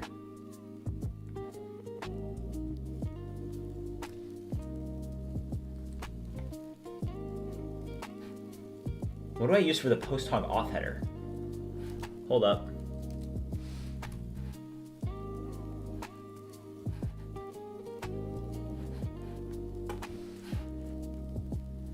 I entered my API key. Also for the authorization, what is the PostHog auth header? Could you fill that in for me? The PostHog auth header. Okay, chat. Definite Code said, you are very humble with what you are offering with BridgeMine and ViewCreator. Thank you, man. Appreciate that. All right, sorry, guys. I'm doing some sensitive things right now. Sensitive API key related things.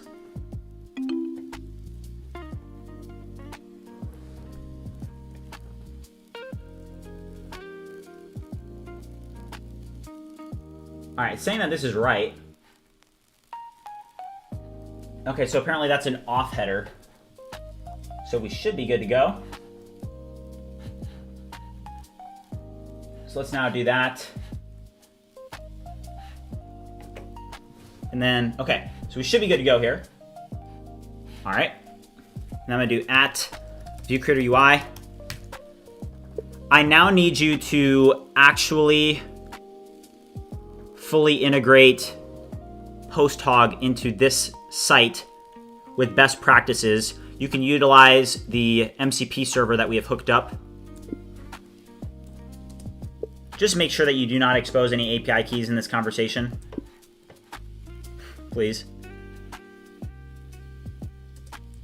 As, remember, I'm a live streamer and everybody can see the output. Now I need you to move forward and create a plan on how we can fully integrate PostHog into ViewCreator UI. All right, we'll do a plan first. I think this is big enough to do a plan, and then we're using GPT 5.1 Codex High with plan mode turned on. Yeah, revenue. So revenue is 1515. Crypto said you can get a larger whiteboard, do it yourself, get from Home Depot. Yeah. Yeah. I mean, I'm happy with the one that we have. Yeah, watch it expose them anyway.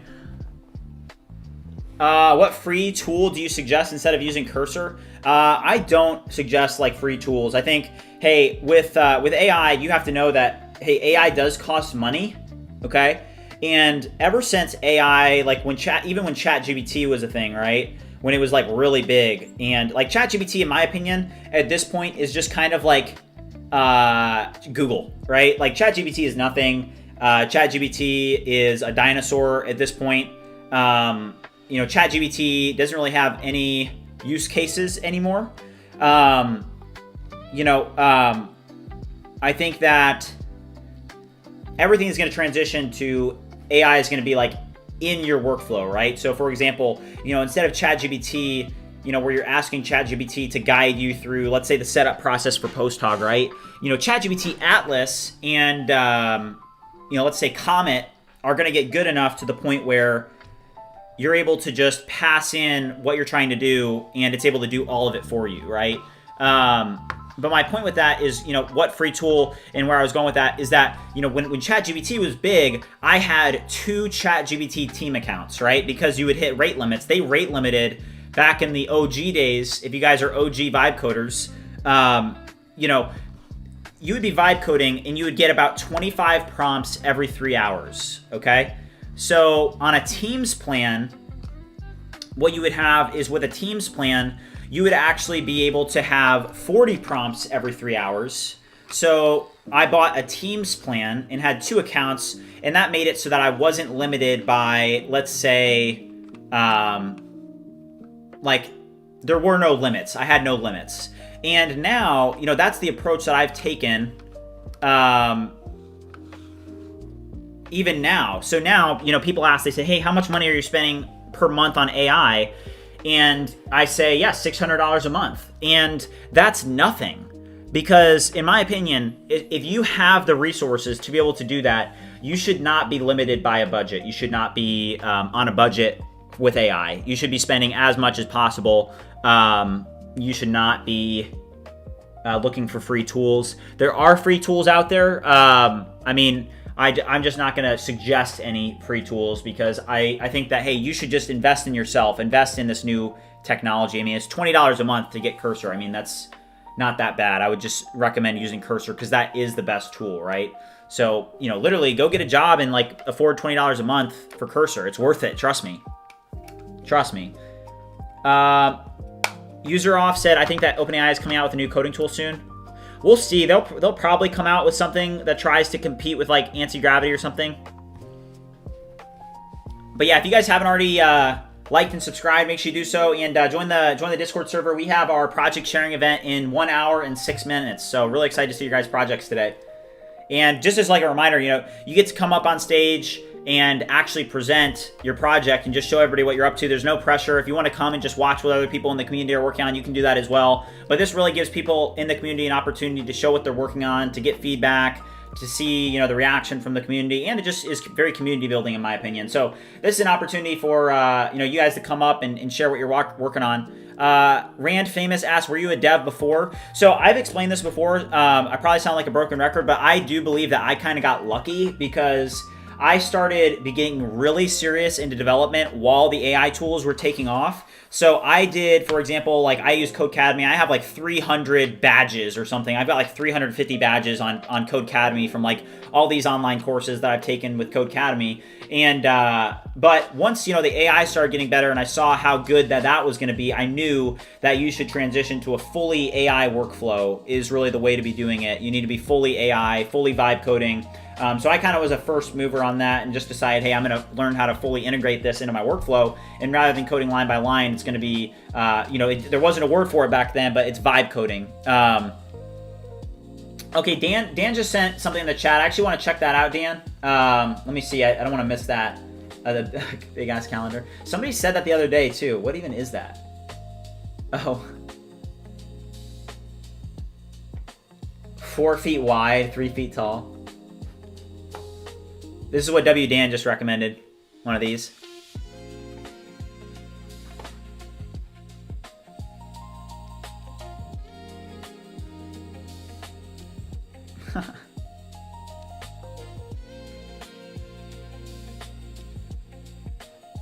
Bar for Bar said it's showing some home button. I think you're talking about the this right here. This is breadcrumbs. Probably could be centered a little bit more. So while this is working, let's actually, that's a good, I think a couple people have said that looks like a bug. It's just on like wider screens.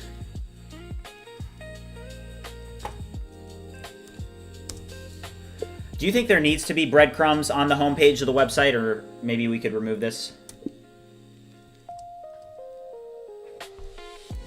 Also, help me make it so that breadcrumbs are better positioned underneath the nav bar.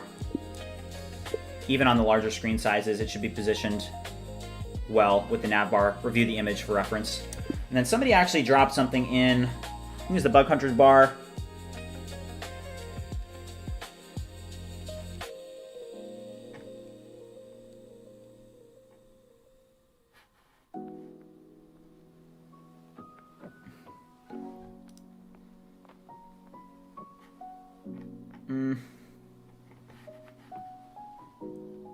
ViewCreator bugs.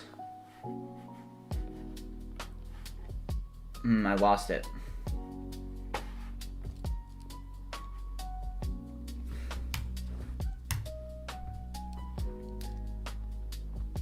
Maybe just add a bubble or shadow to make it look more intentional. That's a good idea. KBank108 asked, if one is getting into vibe coding, what is the best way to get the skills to be an effective vibe coder, courses, training? So, yeah, I mean, I think that eventually, you know, this is something that's going to be accomplished with Vibe Academy. But also, one big thing that that I think that you should do is just start working on projects, right? And what's cool about AI and what you're able to do now with AI is that it totally takes the limitations off of being able to get started. Like, you can get Cursor and you can start building just like that, and you can see your ideas and your vision kind of come to life, right? And I think that that's one thing that's so cool about vibe coding is that you can immediately see your project come to life. And what I recommend to people that ask that question is, hey, just, you know, if you have any ideas, if you have literally anything at all, it could be a personal portfolio website, it could be any idea that you have, just start working on it. It doesn't matter what the long-term vision is, just start working, just start, you know, building up that skill, because this skill is going to be incredibly, incredibly valuable in the future. So I would highly recommend just get started, just get used to the tools, just have fun, you know, have fun building stuff, because it is addictive. I don't know what you guys think about it, but vibe coding can be addictive. Courses are too slow at this point. Yeah, that's a good point. But yeah, if you guys are watching, haven't already liked and subscribed, make sure you do so. And then, yeah, if you want to join the project sharing event in like about an hour from now, you guys can join that as well. Just join the Discord and it'll be dropped into the general.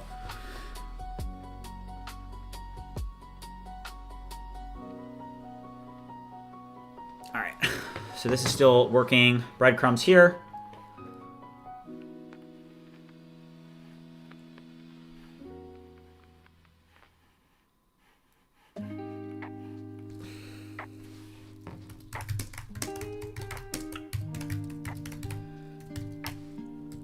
I am considering using Sentry, but one thing that I am considering is potentially trying to integrate Sentry with as limited amounts of environment variables as possible. Would you think in depth about this and tell me a simplified Sentry setup that we could use that would make it very easy and manageable for us to not have to manage a bunch of environment variables? Jose, what's up, man? How's it going? What's good? Yvonne, also shout out to Yvonne. Yvonne found a bunch of errors yesterday and today. I did fix the logo error that you found, so shout out to Yvonne. Appreciate you, man. What am I using for the database? I'm using Postgres. Yeah, Postgres. Have I tried Gemini 3? If you're just doing UI mock mode, it does it better and faster. Yeah, I'm a huge Gemini 3 fan for user interface. It's the best UI model for sure.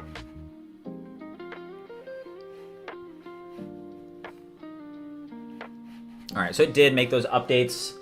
So let's just see on like larger screen sizes what those breadcrumbs are looking like. So I did remove it from the main screen, but then yeah, now if we zoom out like really far, you can see that the breadcrumbs are just a little bit more pinned to the nav, which is good. You guys see that? Because a couple people were thinking that that was a bug, and then I did just remove it from the home screen. So PostHog can do monitoring as well. Can it? Wait, that's actually a good question. So Hung. So, you know, from my understanding, PostHog is more of like a analytics tool, whereas Sentry is more of a bug alerts tool, right? Where it's like, hey, you know, you had this bug happen here, and it is nice. I did integrate Sentry at one point, and it was pretty nice. But let me know in the chat. I'm gonna use the restroom real quick, but yeah, let me know, Hung, if I can use PostHog for that, because rather than set up Sentry and PostHog, it would be nice if I could just do PostHog for the alerts, right? Like, let's say that on some page there was some like UI error, right? I'd like to be notified about that, you know? Dark Fate said, should I try Gemini 3 for UI? Yeah, if you're not using Gemini 3 for UI, I don't know what you're doing, man. It's the best UI model by far.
I'm back.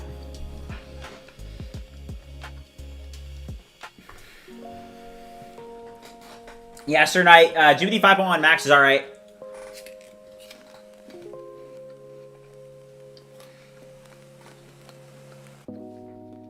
Pranay asked, was PostgreSQL integrated into the backend via vibe coding for data management? Yep.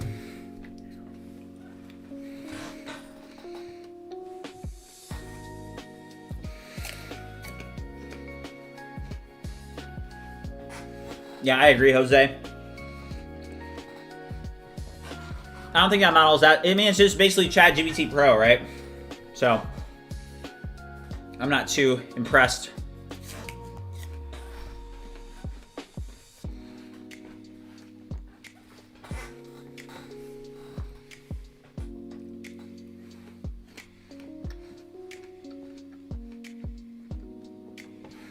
All right, wait, did Hung respond to my comment, to my question? Hung said PostHog can do monitoring. Okay.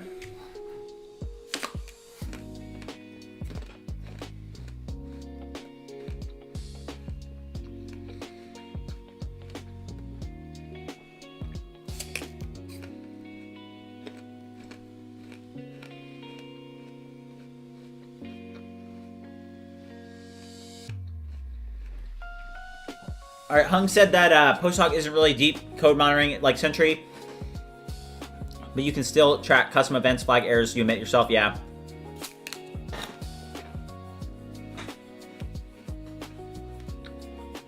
Yeah, Jose, for sure.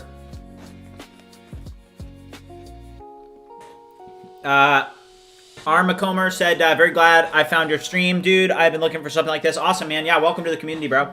Yeah, happy to have you here. You know, and that's one thing I'll say is that, you know, what you guys are going to get here is you're going to get authentic, like true vibe coding, right? We're working on a mission. I stay true to the mission. Honestly, I think what's happened in this space is that there's so many sponsors in the space that most of these like AI influencers are just like totally money hungry for the sponsorship money. And one thing that I'm about is I'm taking, I mean, I get emails every day about people trying to sponsor, right? Because obviously I have a pretty good audience at this point, right? But the funny thing is like, I'm not taking any sponsorships because I think as soon as you start taking sponsorships, then you kind of lose a little bit of that. Like you just become like an ad. Like there's some people that I like watch and I'm like, oh my gosh, like this guy's doing another ad for his audience, you know, brainwashing them, brain rotting them. And, you know, that's one thing I'll tell you guys right now. I'm not taking any sponsors. I'm not interested in it. I don't want their money. It's not why I'm doing this.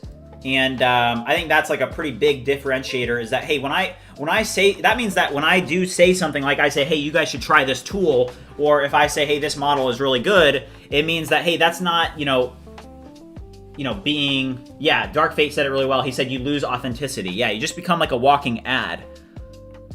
So list out exactly what EMV vares I would need for this setup. Also, Jesse, what's up, Jesse? Jesse said progress check. What are we working on? So we're working on a couple things. We're working on getting PostHog integrated because, as you guys know, a huge update that we had is that we did get approved by Meta for ViewCreator 2.0. So this is like huge, right? Yesterday was probably one of the top 5 days that we've had since we started doing this. It was just incredible the day that we had yesterday because we got approved on Meta. We got the BullMQ system and publishing system fully functional and working in production. We had one error that I need to look into, maybe off stream. But, you know, we just made a ton of progress and now we're waiting on TikTok. So what that means is that we're going to start really, really pushing marketing here soon. So like you guys are going to start to see like a lot of that marketing ViewCreator using ViewCreator. I'm going to start doing that like every single day. And what I need to start doing is I need to build up like a content bank and then really start like pushing out content on ViewCreator because now in ViewCreator with its current state, hey, we're going to be able to publish to all these platforms. So for example, you know, and this is why ViewCreator is so useful for both content creators, brands, or social media marketing managers is because you can create the content. There's a bunch of AI tools in the platform that allow you to create content more efficiently and faster. And then you're able to schedule, right? So I could do, you know, a session where I do a bunch of ViewCreator demos. I could compile them into shorts using something like Opus Clip. And eventually ViewCreator will have a clipping tool, which shouldn't be that complicated. We're actually probably going to work on that in the next like week or so. And then we're going to start just hammering marketing. And I kind of shared, hey, I'm not really focused on driving revenue, but that's going to change. And I think this week I'm going to start to really start, it's like it's like working out, you know, it's literally like working out. You have to get used to, you know, you have to get used to marketing. You have to figure out what works for you, right? Yeah, Hung said not even sponsor fees. People are too obsessed over X payouts. Even the big accounts, embarrassing. Yeah. So it says that we're going to need a public Sentry DSN. So that's a public key. That's not hard to get. Everything else can be inferred from values you already set elsewhere. Environment name derived from next public app stage for CellEMV. Okay, so that's like one thing that I need to look at is I need to clear out what we currently have set. So I'm going to go over to AWS here. And this PostHog is still working. Dark Fate said you should actually use affiliate program for your members. Yeah, I probably should, just because we have such a big community. All right, so let me go over to AWS here. And this is still working. Oh, look at this. It does say analytics error. Do you guys see this?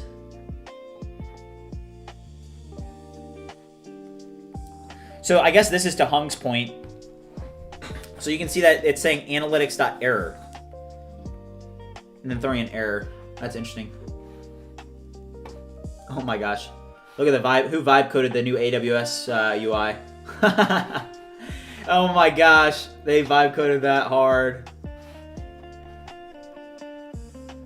Oh my gosh.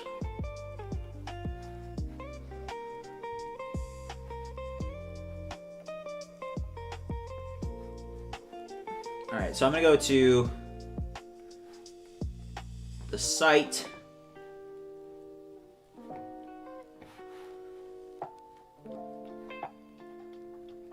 All right, so we have a ton of environment variables here.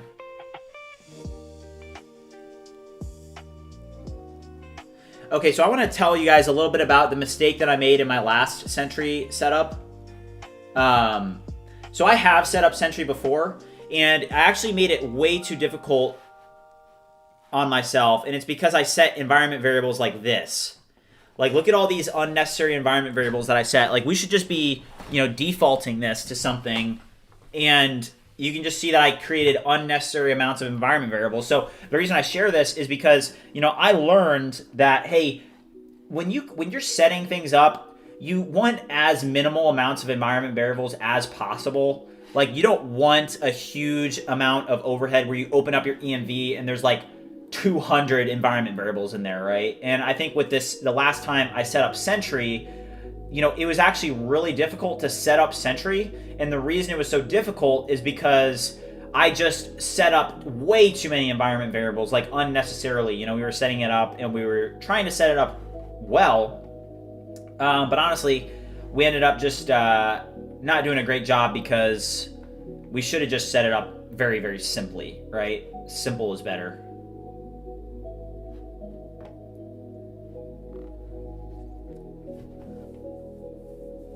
Do I have access to Gemini 3 Pro cursor with $20? Yeah, you do. Yeah, you have access to it. To answer Pick Store, yeah, you can use Gemini 3 Pro with cursor. $20 plan. All right, app URL. All right, so we need to remove this. So I'm just honestly like kind of cleaning up some environment variables here.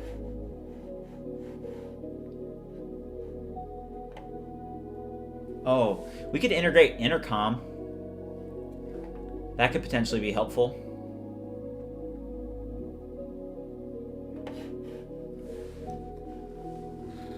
Review this site.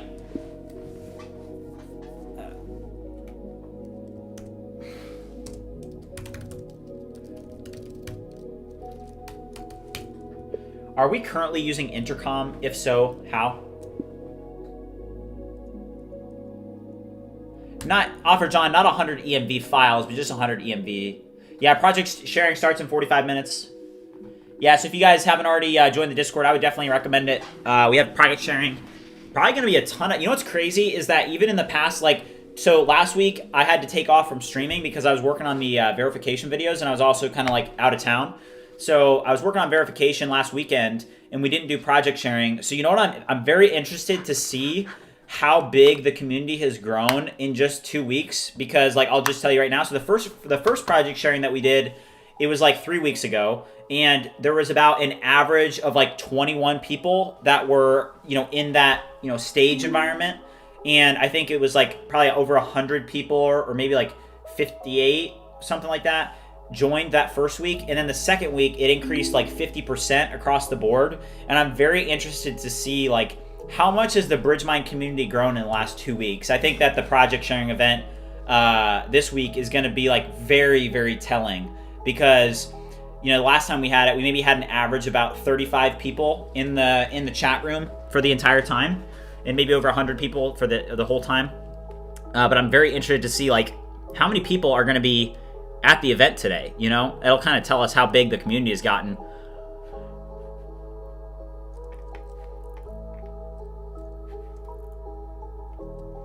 Okay, great. I actually want to reintegrate this back into the project.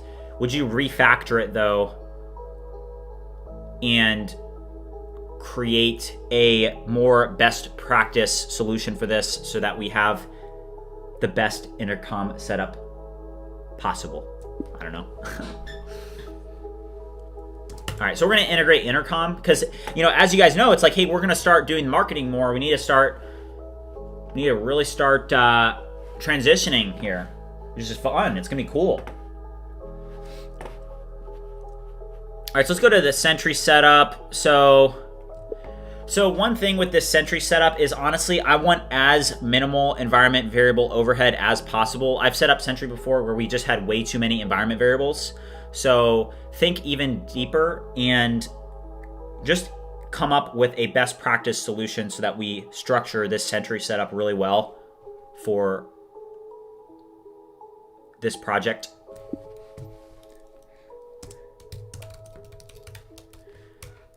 Create a plan that will allow us to get Sentry hooked up quickly with few environment variables, and create a plan for this. You created an MVP using a generator. That's cool. An image using a generator. Awesome. What image model did you use?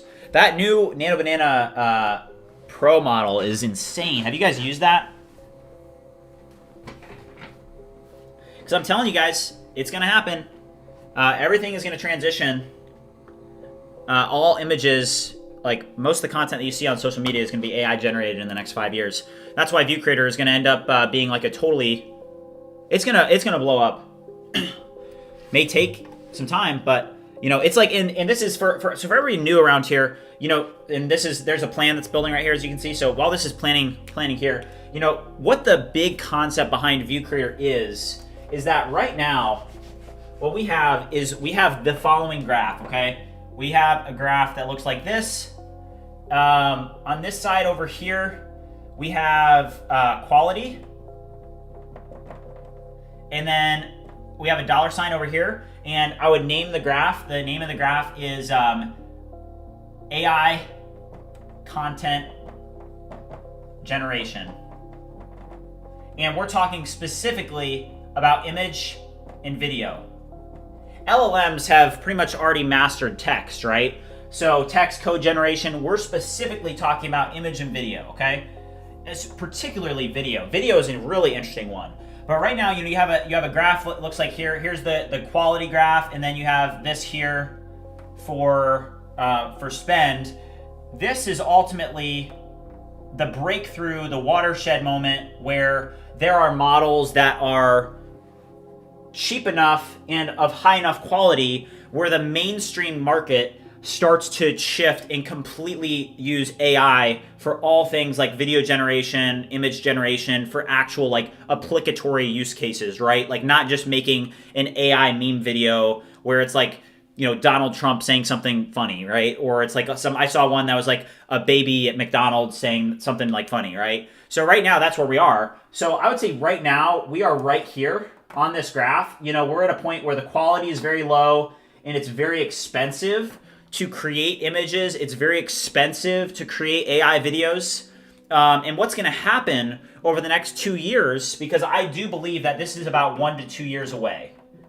We're about 1 to 2 years away from this watershed moment where the entire market, like actual, you know, marketing people, content creators, brand managers, it's all going to transition to AI.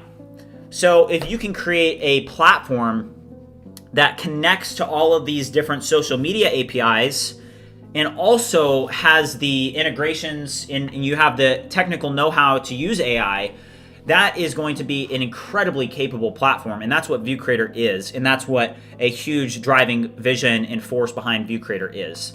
So let's see, add src config runtime env to expose Sentry environment in release, driving the last two from existing vars. Export a Boolean, upload. That's like too complicated, honestly. I don't like the runtime env.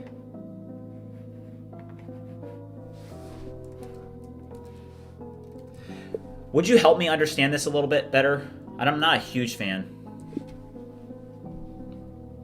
Yeah, Imperium, hit me up in the DMs, man. Errol just asked, what is better, Gemini 3 or Claude? You know, that's a good question. They're good for different reasons. You know, remember that. It's like, hey, you have Claude, which can be very capable in different scenarios. It's a little bit faster. It's better at back-end development. Whereas Gemini is just a great UI model. It's just a great UI model. Have me a Boolean.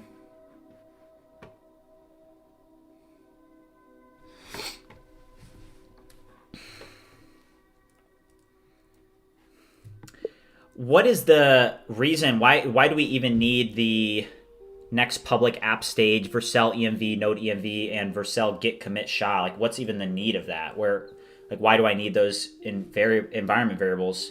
Where are you even seeing those environment variables? Because I don't see them on my end.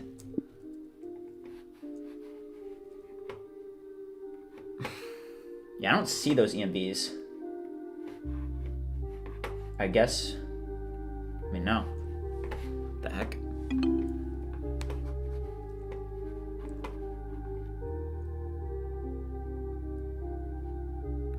Why an npm package person?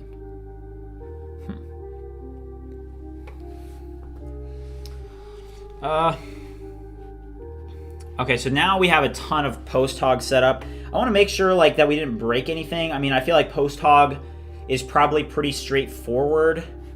So for the UI, let's see if we cause a bunch of issues. Let's just run an npm run build, because as you guys know, we're trying to build out this marketing piece, and a big marketing piece is, hey, you need to have really good data analytics for your product when you start pushing marketing.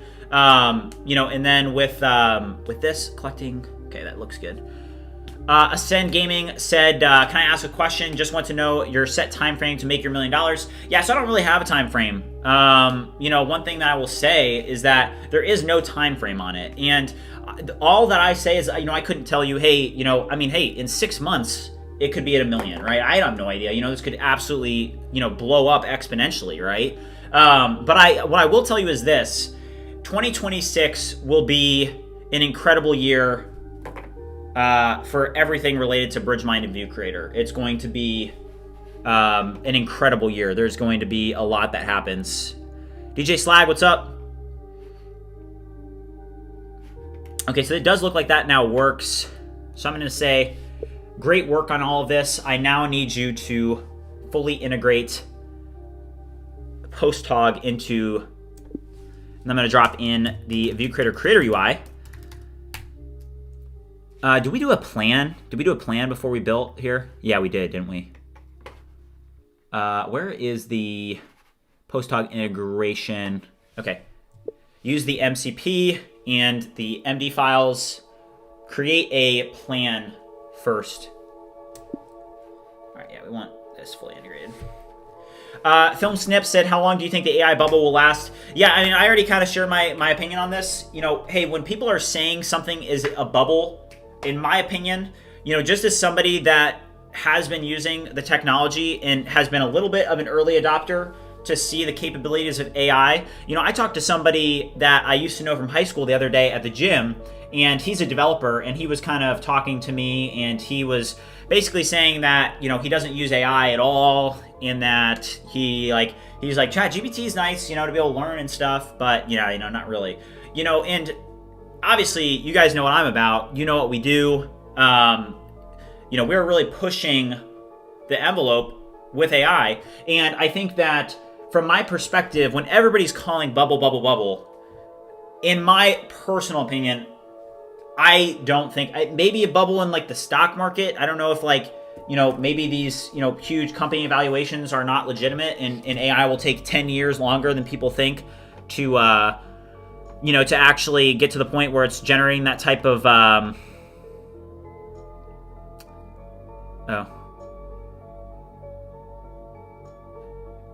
protected paths. But, you know, my perspective is I personally don't think it's a bubble. I do believe that it's a totally world-altering technology, in that over time people understand how to use it better. Like, if you're still on ChatGPT and consider ChatGPT to be AI, then you are like very, very far behind, in my opinion. There are so much better tools. I mean, if you guys even just rewind the clock back a year, we didn't have cursor agent mode. You know? So what's going to happen in the next 2, right?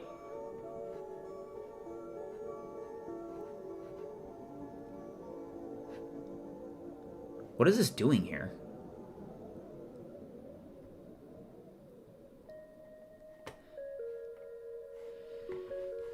Build Intercom visitor, okay.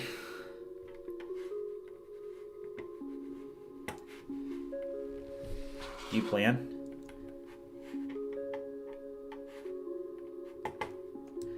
You need to create a new plan. One specifically for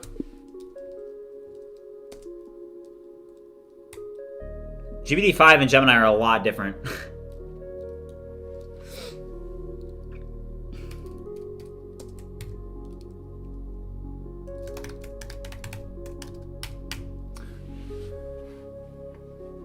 Offer John said, me still using ChatGPT. Yeah. I hardly use ChatGPT. It's like Google now, you know? There really is no actual use case for ChatGPT. I mean, there is. Don't get me wrong. Sorry. I'm kind of hating on ChatGPT, but my point is that the technology that's going to come out in the next 5 years is going to be a lot more powerful than ChatGPT. I'll tell you that. Are there plans for better onboarding in the app? Yeah.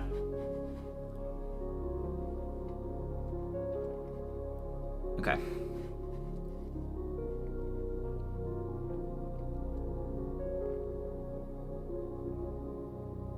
Perfect. This is actually going to be so nice to have PostHog.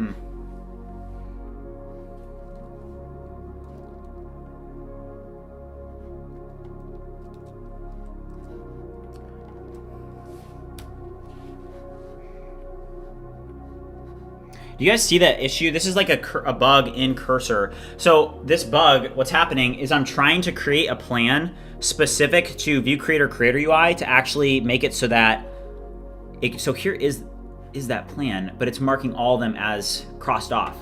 Do you see all the to-dos? So it's working on this, right? But the to-dos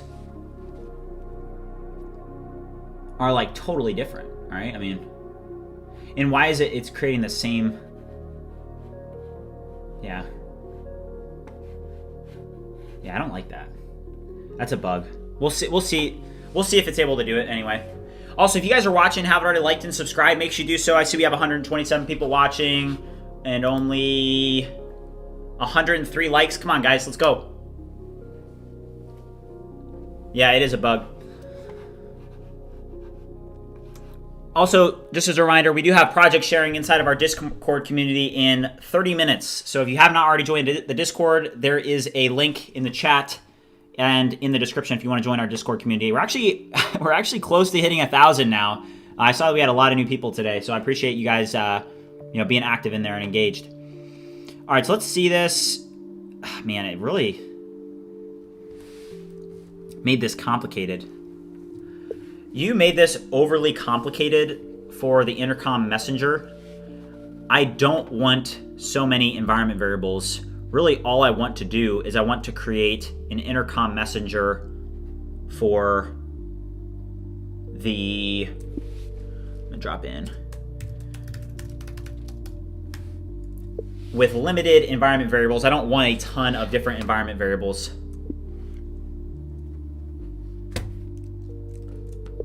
What is our current setup? How many environment variables are associated with this setup? Review and tell me. Nit said, I'm new here, I'm 2 behind. No, it's all right. It's all good. Catch up quick. I'm live every single day. I hardly take any days off. So, all right, so next, yeah, it's just too complicated. Protected root, public root, require auth, hide launcher. Yeah, that's just too many environment variables. I want you to redo your setup. I just want 1 environment variable.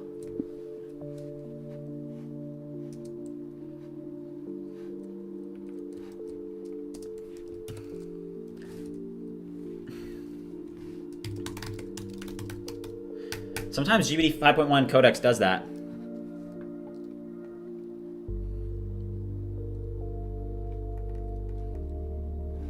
Yeah, Ultra Think is really nice in Claude Code for sure.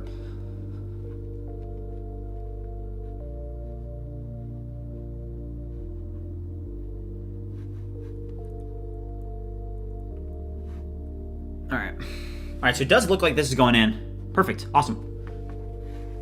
All right, so let's go back over to the Sentry setup. All right, this keeps everything on a new single env var.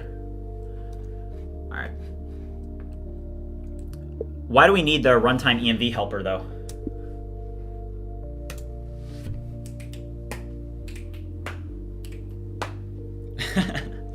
Jose, that's a great question. Yeah, coding will be obsolete within 5 years. It'll all be AI.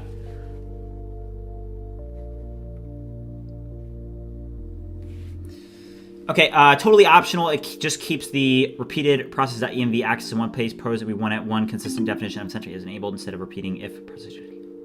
Oh, gotcha. Gotcha. Okay, we can do that. Okay, that's okay. Let's move forward then. Update the plan.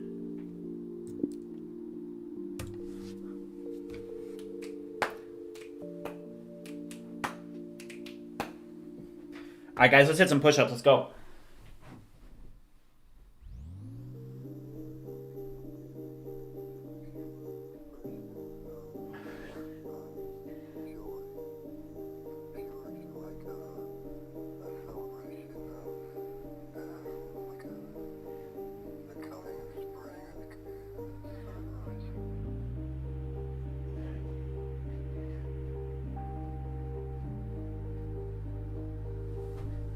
Let's go.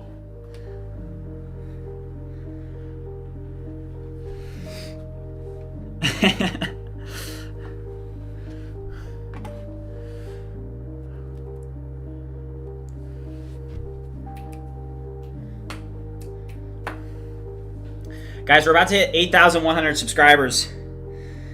If you haven't already subscribed, we're only 9 subscribers away. Let's go. Tool call errored.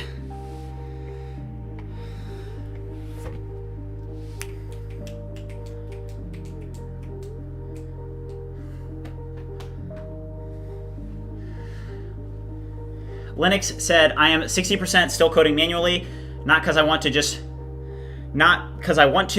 hardware limits at the moment. But even if I had the hardware, I would still be 30% manual just to stay sharp. Yeah, I mean, that makes sense, right? I think, and that's one thing, like, everybody has their own workflow that works for them, right? You guys know me pretty well. I am going to be a big believer that AI is the future, that vibe coding is the future, that within 5 years, there will be 0 manual coding. Like, if you want to succeed in 5 years, you're going to need to be a really good vibe coder, okay? And that's my perspective. And, you know, you guys can have yours and share them. And I'm like, it's like interesting to hear, you know, what Linux is up to, you know? What are you building? Yeah, ViewCreator. Thanks, Dan. But yeah, I mean, I know a lot of people are still in, and even for example, like last night, one thing that really helped me build that unified scheduling system is that I did an in-depth code review myself without AI before deciding what I wanted to do. So as you guys know, we were working on that scheduling system yesterday, and we had publishing now versus scheduling, and they were on two separate systems. And at the end of the day, I just decided, okay, I need to do a complete review of what we're actually doing here and figure out what needs to be done. And it actually really helped.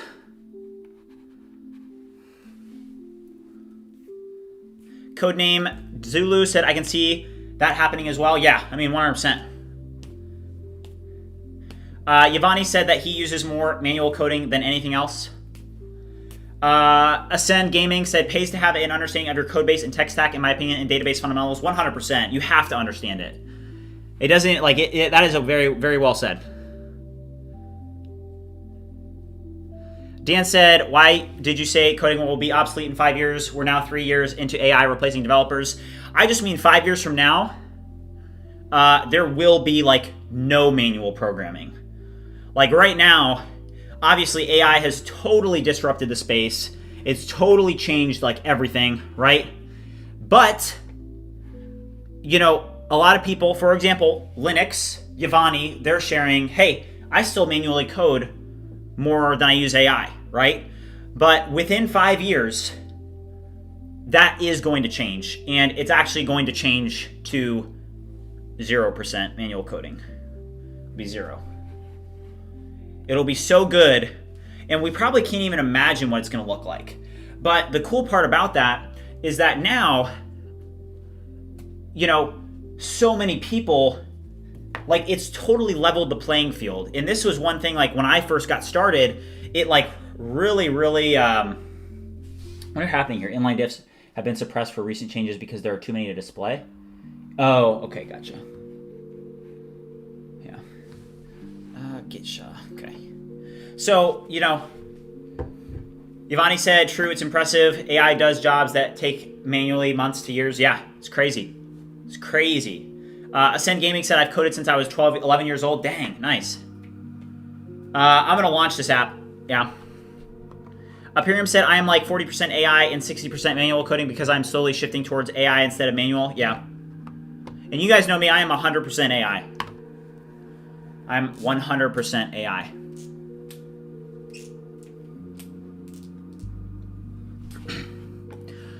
Just because, hey, I just really do believe in it. And I'm also really good at using AI to code for me. So for me, because of hey, Linux may have, 15 years of experience programming, right? And I only have 3, right? And when I first started, it was at the perfect moment where AI was coming onto the scene, where I decided to integrate AI into my development workflow. So now AI in my workflow is all I know, right? So I am not going to learn anything else or even try to learn manual programming because I know this workflow so well. And that's what it is. It is a workflow, right? Okay, let's see what's going on here. So server config. Okay. Okay.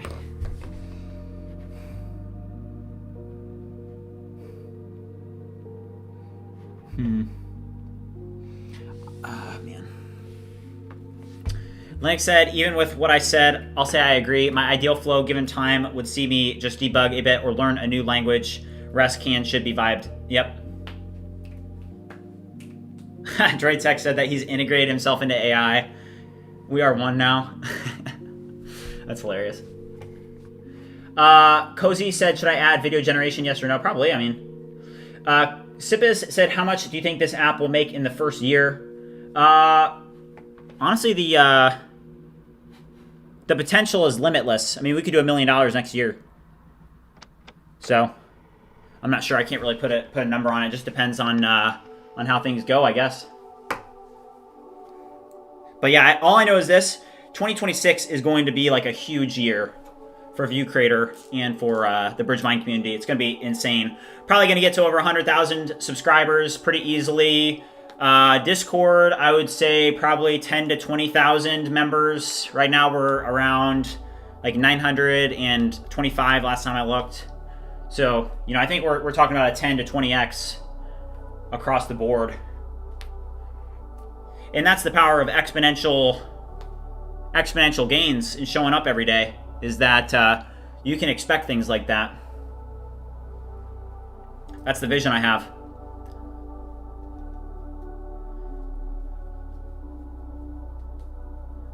Yeah, Alex said vibe coding is more about creativity, planning, and architecture. 100%. Yeah, 100%. All right, Sentry setup. I'm kind of keeping an eye on the Sentry setup. I'm a little bit worried about the Sentry setup, to be completely honest with you. I don't think it's...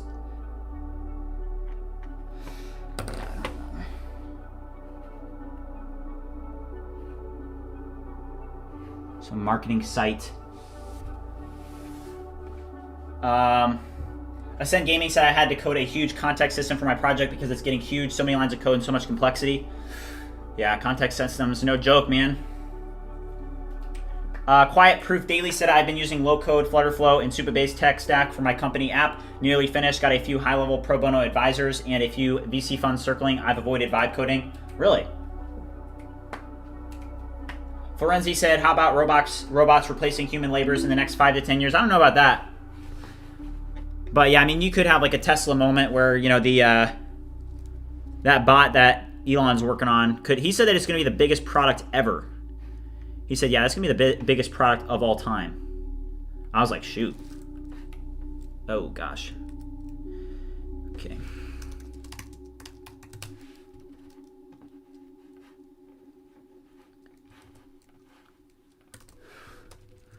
What is happening here?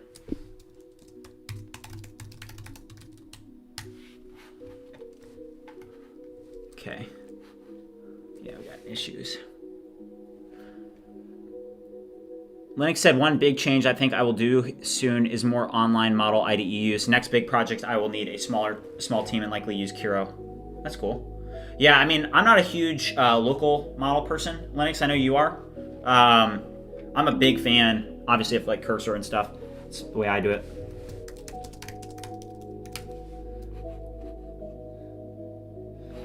Okay, let's see here. Gotcha.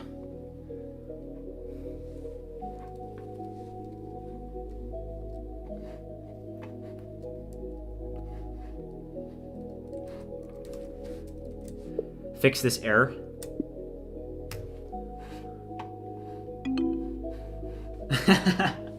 W Dan, I know you too, man. All right, guys, I think we're hold up here. I think we're about to hit a milestone here, so I want to pull it up while we hit it.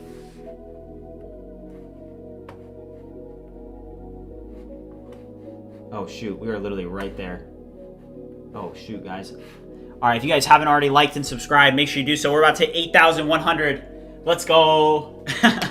Guys, we are blowing up. If you guys haven't already liked and subscribed, make sure you do so. Let's get 8,100 live on stream. Let's go. W's in the chat.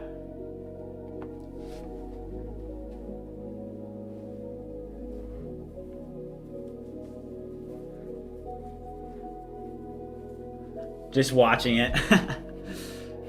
Hey, let's go. You did it, guys. Hey, thank you so much for all the support, guys. Seriously, means a lot. I appreciate all the support. You know, I'm doing my best to show up every day and to keep on grinding. And you know, what we're building here is we're building a community. I'm not taking any sponsorships. I'm not interested in becoming a content creator. So, you know, I just think that that makes this even more special. Appreciate all the support, guys. Thank you. All right, let's see if this is working again. Thank you, guys. Siliqui asked, what subscription do you have when it comes to Cursor? Is enough for a whole month of coding and using agents? So I'm on the Ultra plan, and honestly, even the Ultra for me, I usually go over the Ultra plan, which is crazy, I know, but... Okay, this finish. right, so that looks like it did finish. Just run npm run dev here. So PostHog is now like fully integrated. So it looks like everything looks good. We haven't been, you know what's crazy? We haven't been like working in the UI a lot today. We've been doing like a lot of back-end related stuff, getting these analytics hooked up. Okay, so let's have Gemini 3 Pro. Actually, let's actually launch, do an in-depth analysis of our Sentry setup and provide recommendations based on the setup. Yeah, the Ultra plan does have usage limits. I think mine, I'm projected to hit mine this week, so I'll just switch to usage-based pricing. Yusuf, what's up? How's it going? All right, cool.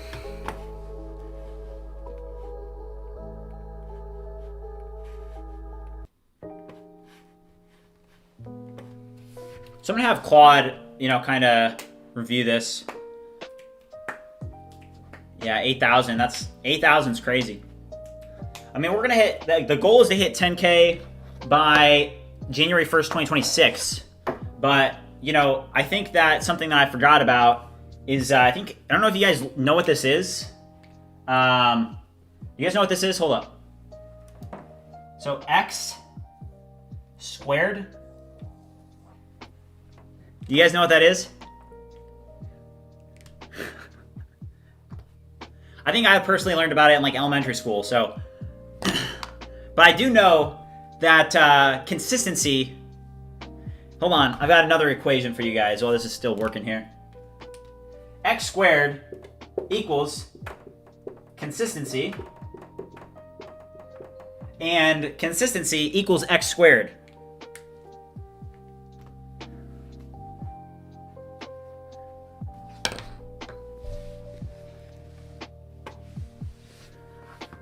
All right, recommendations. All right. Jeez, I can't stand the README files. README files.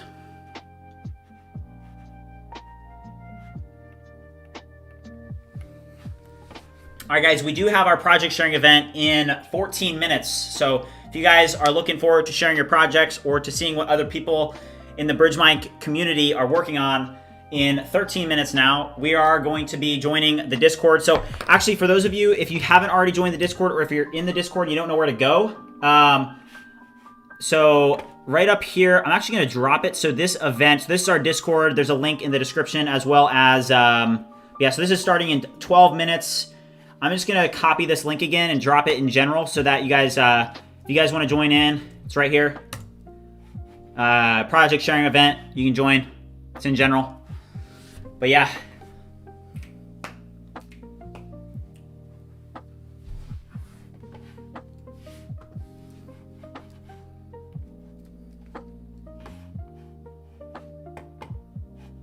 All right, let's push. I guess we still need to integrate Sentry. I'll probably get that fully. Sentry's a little bit more sensitive and harder to set up than PostHog is, so I'll probably do that after project sharing off stream. Yep, Florenzi, I'm building a vibe coding super team once the time's right.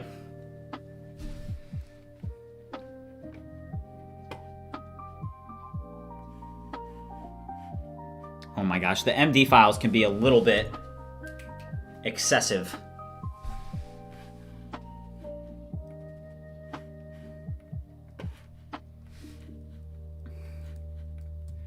Help me understand the Sentry setup and what each of these files is for. For example, what is this .client, .server, and .edge? Help me understand it completely. All right, so I just want to understand this because I have not used just that approach before. All right, so .client, browser runtime, runs in the browser. Okay. Runs in Node?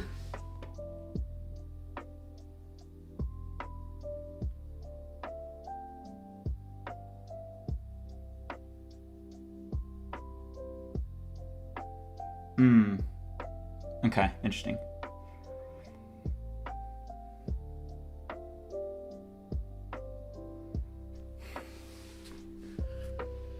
Okay. Review the application in depth. Are we even using any API routes?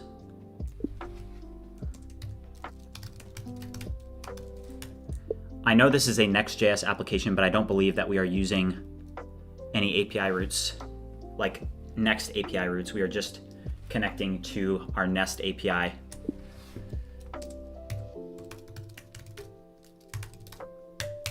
I'm using Whisperflow.